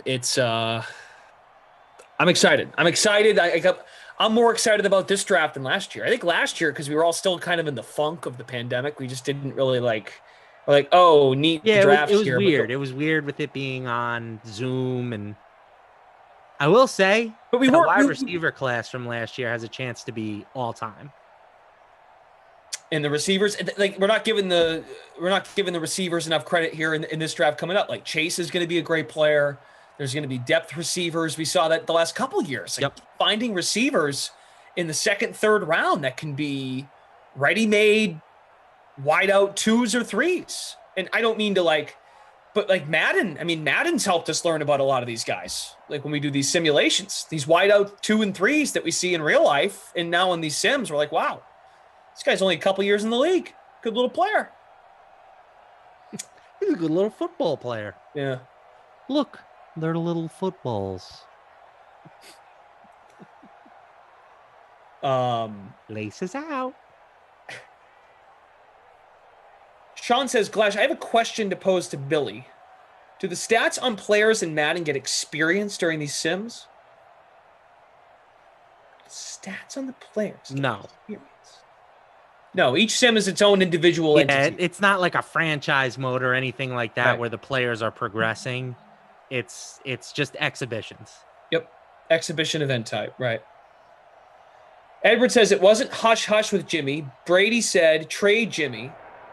Right, so Edward, my point is no one knew Bill called San Francisco. That didn't get out until the trade actually happened. Now, I think I know what he means. He's saying that everyone knew that the Patriots, but hold on a second. No one knew that they were going to move Garoppolo that October. Folks thought that they should have moved him the previous offseason. Bill pulled the trigger at the trade deadline. No one knew it was going to be San Francisco. It's not like we got a report a week before the deadline. X, Y, and Z teams are interested in Patriots quarterback Jimmy Garoppolo. We didn't get that. Do you see what I mean, Edward? And I'm doing a healthy back and forth here. I'm not like trying to. I'm not yelling at you. I'm trying to make sense of what you're saying and what I'm saying. That's what we do here. Do you think that the Patriots messed that situation up? Big time. So, look where they are right now. I mean, because the thing is, like, I think if Bill got his way, he would have dumped Brady even earlier than he did, under center than sort of the position that you're in now. So it's interesting. It's an interesting thing to think about. Ultimately, they're probably in a pretty similar spot. The ultimate debate at the time when the Patriots had Garoppolo in whatever it was, his third year, I think. The debate locally was, do you want 10 years of Garoppolo or do you want to max out with Brady and try to win another ring? And they did. It wasn't pretty, but they got it done. And that was the decision they made. So, and look, Brady right now Brady won one here before he left and they beat the Rams, and then he just won another one with Tampa Bay. Here we go. Dan Anderson. I don't disagree with you, but hypothetically, if they've gotten wind a team below them is interested in either of those players, might that team give up more to the Niners in a trade to move up? So the premise is that San Francisco is trying to lure someone to move up to 3 so that they can trade down, recoup some of their draft capital that they spent to move up to 3. To me, that's, I mean, maybe. You can't completely rule that out, but if that's the case, they shouldn't have given up 2 first-round picks to move up from 12 to 3. They should have just tried to move up to wherever they're trying to trade back to. Feels panicky, doesn't it? Yeah. I think San Francisco knew what they were getting when they moved up. They knew that they were going to have their choice of quarterbacks. They've done their due diligence, and I really do think that they are debating between Mac Jones and Trey Lance. And honestly, I think they're going to land on Trey Lance. That's my hot take. Mac Jones has kind of been like the favorite for that pick for a while, but I think it ends up being Trey Lance. Well, not just Jones, but like we've been talking about, Fields was the second guy. If you're looking at just odds and stuff, like who's going at 3. In order, for the longest time, it's been Jones, then Fields, and then Lance. I've been thinking Lance is going to fall towards the bottom of the top 10. I saw an NFL Network mock, and again, this seems utterly ridiculous, but they had Pittsburgh getting Fields at like 24.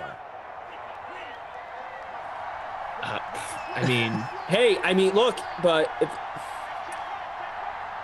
what in the world is this? There's a crazy change of play there. It's 7-7 still. Parker and Henry have the touchdowns. That is a completion to Parker. Tua is 10 of 12. Aaron Rodgers fell and no one saw it coming, right? I mean, it happens, man. It does happen. I mean, that one was an undeserved fall. Geno Smith, I remember, was, a guy that dropped by like a full round. And that ended up being the correct decision. Yeah. So we'll see what happens. I mean, there's a lot of moving parts. I think the three big questions that I have right now are, and they all involve quarterbacks because that's kind of what the draft is about. 1 is, what do the Niners take at 3? 2, do the Falcons pull the trigger on a quarterback at 4? And 3, are any of those teams like Denver, like the Patriots, are any of them willing to move up for a quarterback? Yeah. Denver might be able to get one at 9, but I think if they really want to secure it, they need to move up a little bit.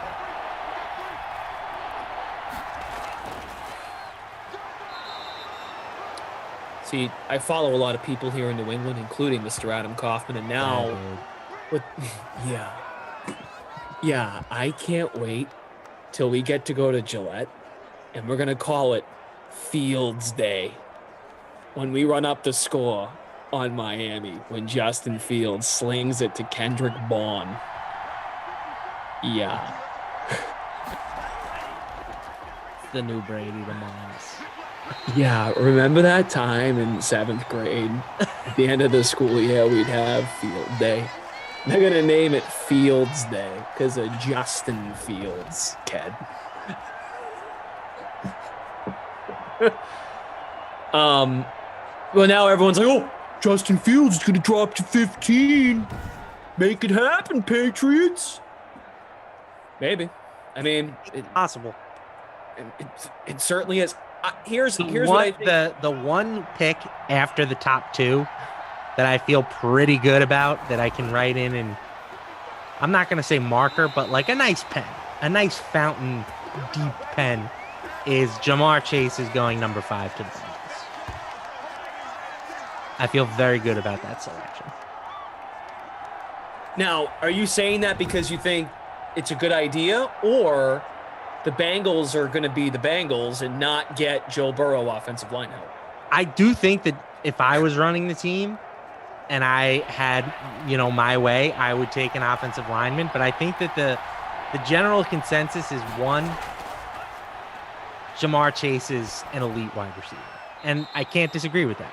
And while the Bengals have a lot of good wide receivers, a true number 1 is something that they could use. And 2, there's good depth at offensive line. So they can take an offensive lineman with their 2nd round pick, but they would not be able to find a good number 2 or, a number 1 caliber wide receiver in the 2nd round.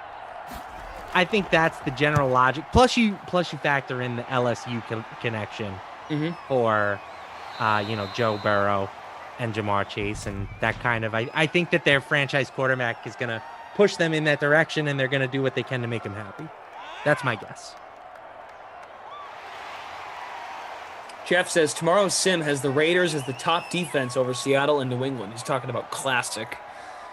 Schedule tomorrow, which tomorrow is April 26th. April. It's I love me some April. Pats, Chiefs, Seahawks, Raiders, Panthers, Cardinals is the early slate. 7-7 still our score. 3.5 minutes to go in the third. Smash that like button if you don't mind for us. 350 plus watching the Dream Stream.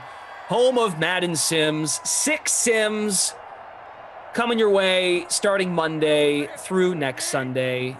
Pretty regularly now, 6 Sims a day. I know we had the eating competition earlier tonight. Major League Eating. Right. The red carpet event for the Oscars. That's right. You have any interest in the Oscars? You know something? I was just going to mention this. It's too bad because Sarah could not get it going on our Amazon Fire Stick on ABC. It wasn't working. So she's not tuning in.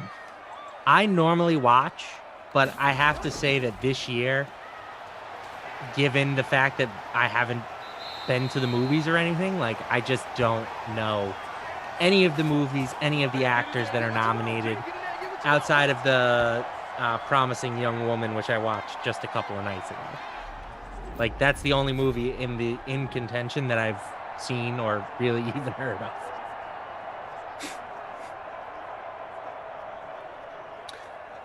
CEH says, I feel like they could do an eating competition and still have Sims. CEH, the whole idea was to keep you guys interested in watching at the same time. So How about an eating contest involving the DraftKings personalities? Oh, the talent. Hey, that'd be fun. I'd be in. Wrecking Crew says, We all know you'd be in. If Sewell is on the board, Bengals are taking him. It's a big drop, big in all caps. It's a big drop between him and any possible left tackles in round 2. See, I agree. Whoa. But it seems like there are plenty of teams that think that this other offensive tackle is better than him now. It sounds like Sewell is kind of falling down the draft boards a little bit. When I went into this process, I was under the impression that Sewell was a generational type offensive lineman. And the more and more you hear teams talk about it, it doesn't sound like that's the case.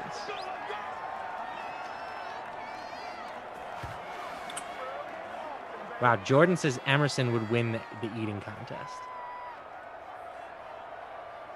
It's possible. Why? Because he likes wings, or he likes food. Yeah. Plus, like skinny guys are weirdly good at eating competitions. Really? I mean, look at Joey Chestnut. Guy's jacked. All right, name someone else. Kobayashi. Okay. Matt Stoney. There's 3. Crap. You know your name. You know your That's eaters. it. I'm tapped out.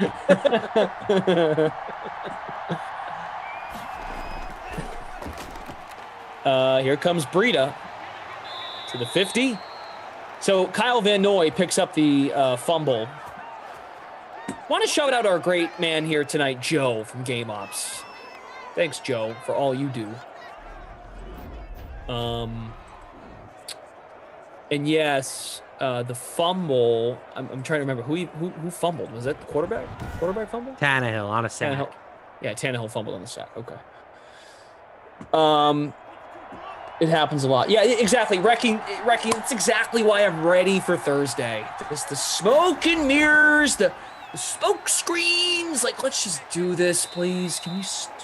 I need you to work on your Mel Kiper before then. Todd. But let me say this. I really believe there is a chance we could see four quarterbacks taken in the first round. I really like the possibility of Trevor Lawrence taking the Jaguars to new heights. I really do. And then at number 2, Zach Wilson. They need to put more around Zach Wilson, but they have so much draft capital from that Jamal Adams trade. I really think they did a good job of getting many picks over the next couple of years. Then at number 3, it's Trey Lance or Mac Jones. There's an option there for San Francisco. Trading a lot of capital to get to that pick at number 3. There's a decision to be made at number 3. And then at Atlanta, what's Atlanta doing? Atlanta at number 4. Atlanta has a possibility of taking Justin Fields, who has connections to the franchise. Back to you, Todd. Thanks, Mel. Don't forget to breathe. I know, I lost my breath there for a second. It sounds like the Grinch. Yeah, I'm still on the Grinch. Okay. It needs improvement. I thought that was pretty good. Yeah, it's okay. Eastside Ray says it sounds like you're Skip Perkins. You can see on my neck, my skin got red. Hey, Derrick Henry got the bonus. Nice job, Derek. I'm up to 6th place in the old SimFam contest. Oh, yeah, there you are. M. Lamarca. I need a little more Goskowski.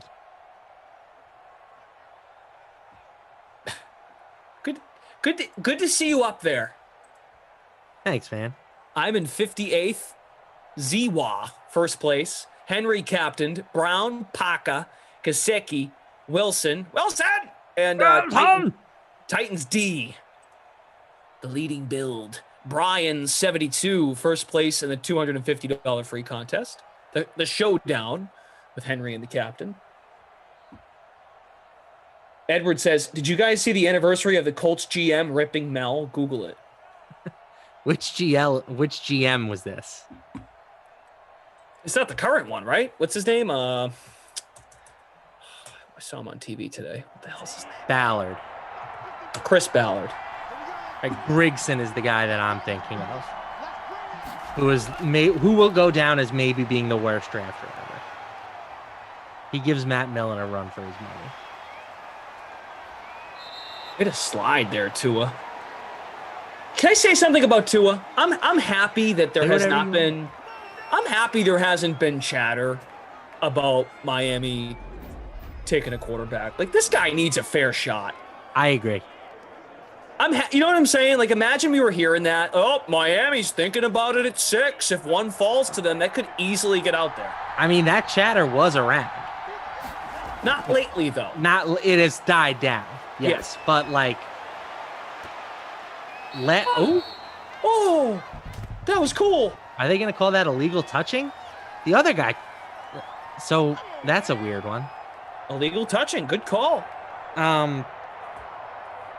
I think that the Dolphins front office would tell you that the reason they made the switch from Fitzpatrick to Tua last year was they wanted to see what Tua had. And would they have been better if they stuck with Fitzpatrick all year? Probably. But then you would be in a position where you have no idea, right? Like, at least they have some idea, and Tua showed some flashes. He showed some competence. To Mac Lyon clashed. It was Bill Polian in the 94 draft when the Colts selected Trev Albert instead of Trent Dilfer. Lamarca, you could never wear out Mike and the Mad Dog. That routine is hilarious. There is a touchdown for Breida. Do the honors. Matt Breida is going to find the end zone there, Mike. Real good running back, I think, Breida. He's a former track guy, if I remember. Track, dog. We're talking about track. This is football, okay? Put the pads on. Put on the helmet. I don't care how fast you are. I don't see any hurdles out there, okay? We're not throwing shot puts. This is the NFL. Okay? Save that track stuff for the Olympics.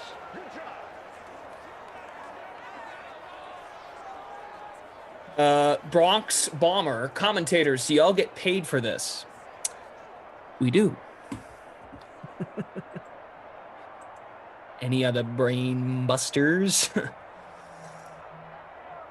Sarah is sleeping on the couch, guys. It's so cute. I just walked out there to grab a drink from the fridge, and she's sleeping on the couch. I feel A little bevy. Yeah. She's sleeping. I don't want to wake her up. The buzzword's in 5 minutes. That might wake her up. Oh, it's in 9 minutes. Well, we might get through. Daniel, can we move this along? What was I going to read? Oh, Jimmy B, Captain Breida. Nice. Jimmy B's on a little roll tonight. The guitar bite.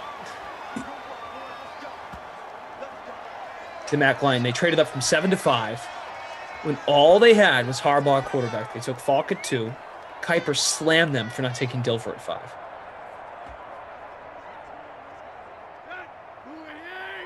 Huh. Trent Dilfer. Bronx Bomber adds, I envy y'all. It's a fun job. Comments like that remind us that we're lucky. We don't have a buzzword yet, do we? I gotta be honest. I kind of want to skip it tonight because I feel bad. Like, Sarah is sleeping on the couch. I would feel actually kind of really bad if I woke her up. Oh, man. Yeah. You're the best buzzword distractor. If we were going to do it, I was going to suggest Todd. Good one. Expired was a good one last week. Maybe I'll break that out on the Thursday soon. I'll break out the buzzword in honor of Brandon Glasheen. And we'll go Todd for just a full minute. Back-to-back receptions for Jonnu Smith. Locale Central. I'm not going to wake her up. Let's do a buzzword where we only whisper. Buzzword is quiet. Todd. That was the best when you were younger, right? Like, those kids, like, be like, guys, shh. It's like, you're making more noise doing shh. Well, there always had to be the one guy that pointed that out, too. Like, you're shushing me, and it's making more noise than me whispering with my friend. Yeah, that's me. It's a very, whoa! Oh, another fumble. Tannehill. The Dolphins' D is lit right now. Thing's soaked in oil. Guys and gals, excuse me. Can we get to 200 likes, please? We're at 180, 20 likes away from hitting 200. Smash that like button. Thanks to producer Jordan tonight. Daniel on the ones and twos. And Joe from Ups. The chat really wants you to just ruin Sarah's sleep. Pull the alarm. You guys are awful. And you know, when I say that, I mean you're all great, but man. Simon on Twitch. The buzzword should just be whispering shh over and over. I kind of like that. ASMR stream.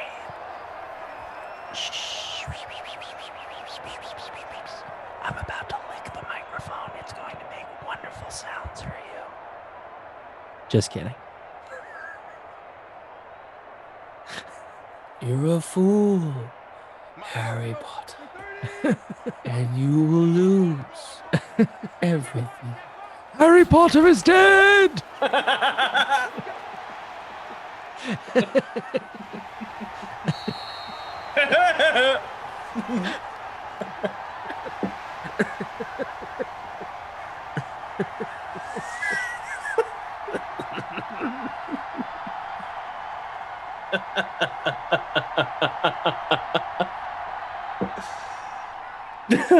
Escape tank, just wake her up and ask her what the buzzword should be, and then don't do it.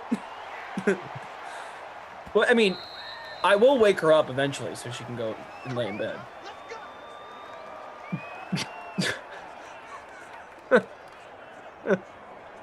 I love how you started cracking up. Oh man. No one our luck. Oh, Miami's got the ball. We're okay. I was just gonna say if Tennessee still had it. Potential for overtime. Breida. Oh, rumbling, bumbling. Breida, go! Got that track speed now, Mike. Huh? Ludicrous speed. Sir, I think we've been jammed. 80-yard touchdown. Wow. Jordan goes, that might be the bonus.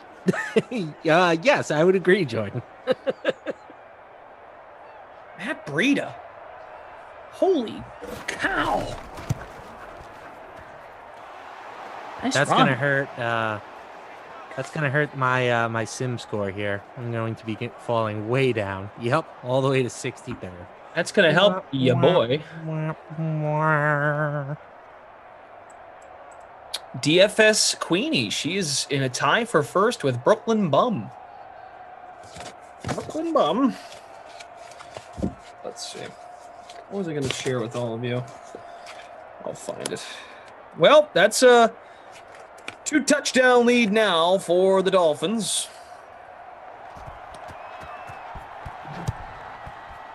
Dan Anderson. Anyone going to mention they punted on the Miami 40 with 4th and 4, down 7, 3 minutes left? Yeah, the AI sometimes can make some really, really questionable decisions there, Dan. Dan, are you newer to these sims? And I'm only asking because I haven't seen your name in here before, but if so, welcome. I also want to know if that's your real name. You've added some good insight tonight, and I'm not being sarcastic. I mean that. Let's see. It's 10:58. We should just do I suppose. Matt Breida, 95 speed. 95 speed in Madden. He just showed all of it right there. I mean, he is real fast. He's real fast in real life. Where is he? Is he back? He's going back to Miami? What's his plan? Anyone know? I want to say he's still with the Dolphins, but I could be wrong. Let's take a peek. Jeff says that run cost me. Oh, no, he's with Buffalo now. That's right. Buffalo. Buffalo Soldier. Ding, ding, ding, ding, ding, ding. Whoa. The Padres came back against the Dodgers? Get out of here. You're joking. That was like 7-1 when I... 7-7. Wow. Wow! Who blew it? Buzzword. Shh.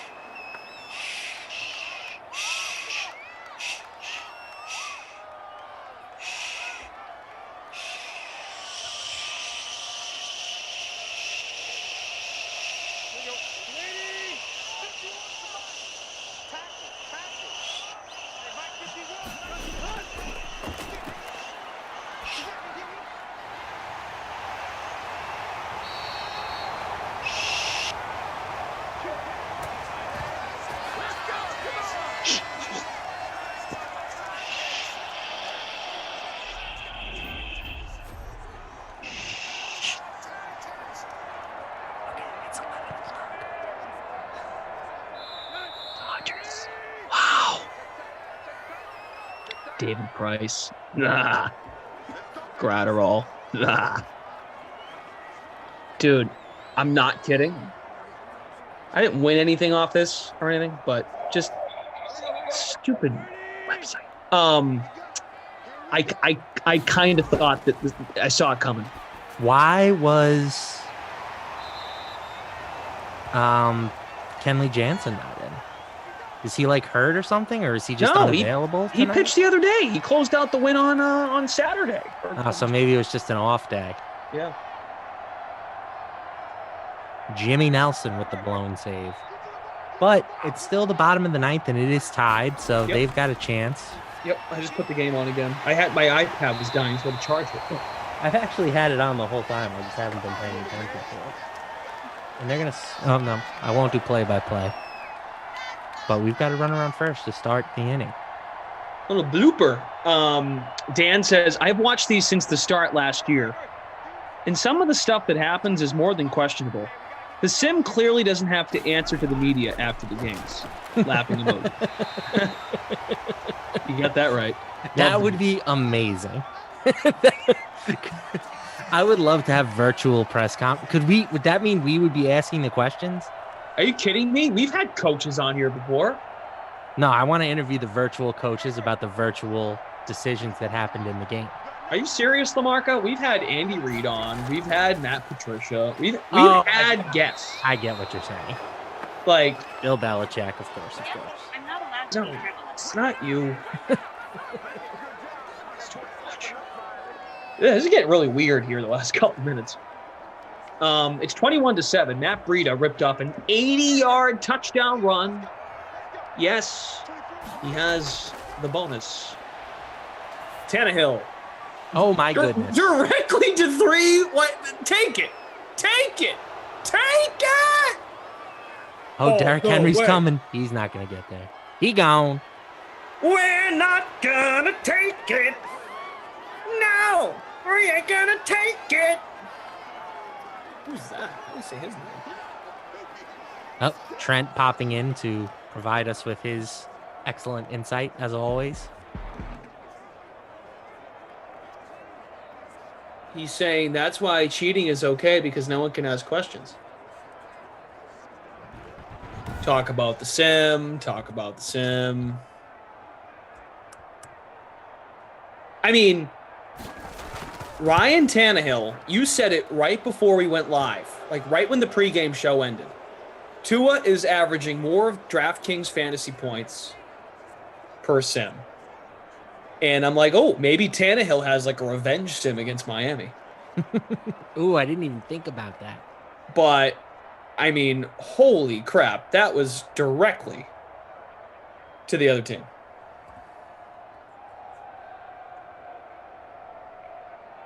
Steven Lebowitz, Glash, if you want weird, ask Lamarca about his book idea. It's not weird. I just didn't really describe it that well yesterday. It's I don't want to rehash it again. We spent a lot of time on it yesterday. I have a book idea. I'll probably never write it, but it's in my brain just marinating right now.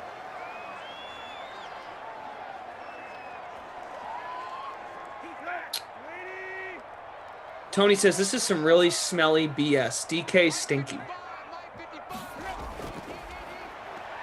You stink, Tony Pagano. Oh, Tony's nice. Oh, another pick. I wonder if he's wearing shades right now. If you played Ryan Tannehill, I feel sorry for you. Yeah, and the Dolphins D making a late push here. I bet they're in the winning lineup now. You're right. Crazy. I just realized you could actually spell crazy. CRAZY. And also spell it CRAYZ. And you could still say crazy. I mean, you could if you were crazy. Think about it. Crazy. There's probably a rapper out there named Crazy. I mean, if Jay-Z wanted to be Jazy, I mean, he should be able to get away with that spelling. Listen, no offense to Tony Pagano. I'm just Tony Pagano. I have some rough feelings about you from when you spent time with the Jets. That's it. That's all. You're a real straight shooter in these sim parts.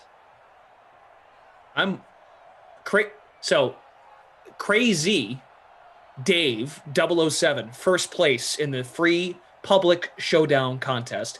Henry and the captain, Breida, Paca, Gasecki, Smith, Dolphins D, the winning build. Henry and Breida hit the bonus. Breida, 131, 2 touchdowns. He's got to be your player of the game pick, right? Yeah. All right. Yeah, dog. He's the player of the game. Okay. What was the number again at FAN? What was the number? As 1-800-336-WFAN. Only 2 likes away from hitting 200. If you don't mind, love it. How about the Not My Kid award? Not my kid. I'll tell you who wasn't my kid because he killed my lineup. That would be Jakeem Grant. 1 catch for 6 yards. I mean, he was roughly 36% owned, so it wasn't just me that he took down. So I'm going to give it to him. I put him in my captain spot. And I still came in 44th, which isn't like awful. Yes, well, that's not bad. I mean, because you were able to get Henry and Breida, I'm assuming. Yeah. Yep. John Smith was decent too. 8 catches, 54 yards. All right, so we had a 2-way tie in our contest. DFS Queenie, she's in the chat right now. Brooklyn Bum 70 tied. Hey, DFS Queenie, congratulations. Good stuff. Nice job. All right, want to thank our great team, producer Jordan, Daniel, our technical director, and Joe from the Game Ops team. Brother Phil, thanks so much. Here is the schedule for tomorrow. We have the sweat, correct? I'm right. We've got the sweat tomorrow at 11 a.m. to start the day. Jordan, we can confirm. Okay, very good. Sweat begins at 11 a.m. Are you on the sweat tomorrow, Lamarca? No. Fine. Okay, the sweat is at 11 a.m. tomorrow. Get all your daily fantasy sports betting advice from our great. I'm sorry, I'm panel. going to interject real quick. Go ahead. We're getting some confirmation in the sim chat. Corey Davis didn't have a single catch. So I'm officially changing the babysitter Billy to Corey Davis. Please continue. I mean, Grant was still pretty poopy too, but that's fine. All right. Well, we'll make those changes. So the sweat begins at 11 a.m. Eastern time tomorrow. So please come join us. We're in the chat, interact, do it up. Then the first of 6 Madden Sims tomorrow at noon. Patriots at the Chiefs. Emerson Latzia will join us for probably the first of 4 appearances on the week. He'll be with Christian at 2 p.m. Seahawks at the Raiders. Kenny Ducey and Christian D'Andrea. Then tune in after the 2 p.m. stream. So right around 3:15 p.m. Eastern time, it's Get the Green PGA show with Reed and Emerson. I'll come here at 4. Panthers at Cardinals. I will be here with Mr. Ducey. After the 4 p.m. Madden Sim, we turn it over to NBA coverage pre-lock on The Slate with Shirag Hira and Julian Edlow. I'll be back at 6 Eastern to start the late classic Rams at the Broncos with Jason Rossi. 8 o'clock Madden Sim, Packers at Bengals, Kaufman and Brandon Cristal, and then Chargers at Bears to wrap up Monday night on the Dream Stream at 10 p.m. Rossi and Brandon Cristal. All right, man. Good time. Good laughs. We talked a little draft too. I'm pumped for Thursday. Like I'm pumped we're gonna be together, talk through it. I get to read. I can read your body language and your oohs and your ahs and your WTFs and your wows. I'm looking forward to it. Yeah, maybe we can. I mean, again, we'll have to talk about this stuff, but maybe we can hang out in between the usual sims as well. I don't know if that's something you would be amenable to, but we'll talk to the production team about this. Yeah. Oh yeah. I mean, I'm not going to go anywhere. I'm going to sit right here and put the thing on. So, all right, very good. So, and who knows, right? Because sometimes the draft moves like at a snail pace. We might only get like 3 or 4 picks. Right. That's 10 minutes, I think, in the first round, or maybe it's 12 minutes in the first round, something like that. It's 12 minutes per pick? I think it's 10, but it used to be 15. Really? Yeah. It takes forever. Plus the interviews and the TV presentation and the commercials. Like, yeah. So, all right. That's about it. Thank you all so much for being here. I really mean this. I don't say it enough. Like, don't mean to ever take you guys for granted. Thanks so much for tuning in and choosing the Dream Stream. I'll be saying it all week. I'm sure our other broadcasters, our other talent will as well. Like, please come hang on Thursday during the draft. We're going to do Sims, but just like we were doing tonight, get in the chat, give us your thoughts. We'll read them and we'll go back and forth and make this fun. Let's make it fun. I've got ideas. I'm going to be talking to Tommy Pirate this week. We'll make some stuff happen. All right, let's go. Sounds good. All right, everybody. Good night. Back tomorrow, 11 a.m. with the Sweat. First Sims at noon. We'll see you then. Goodbye. Good night.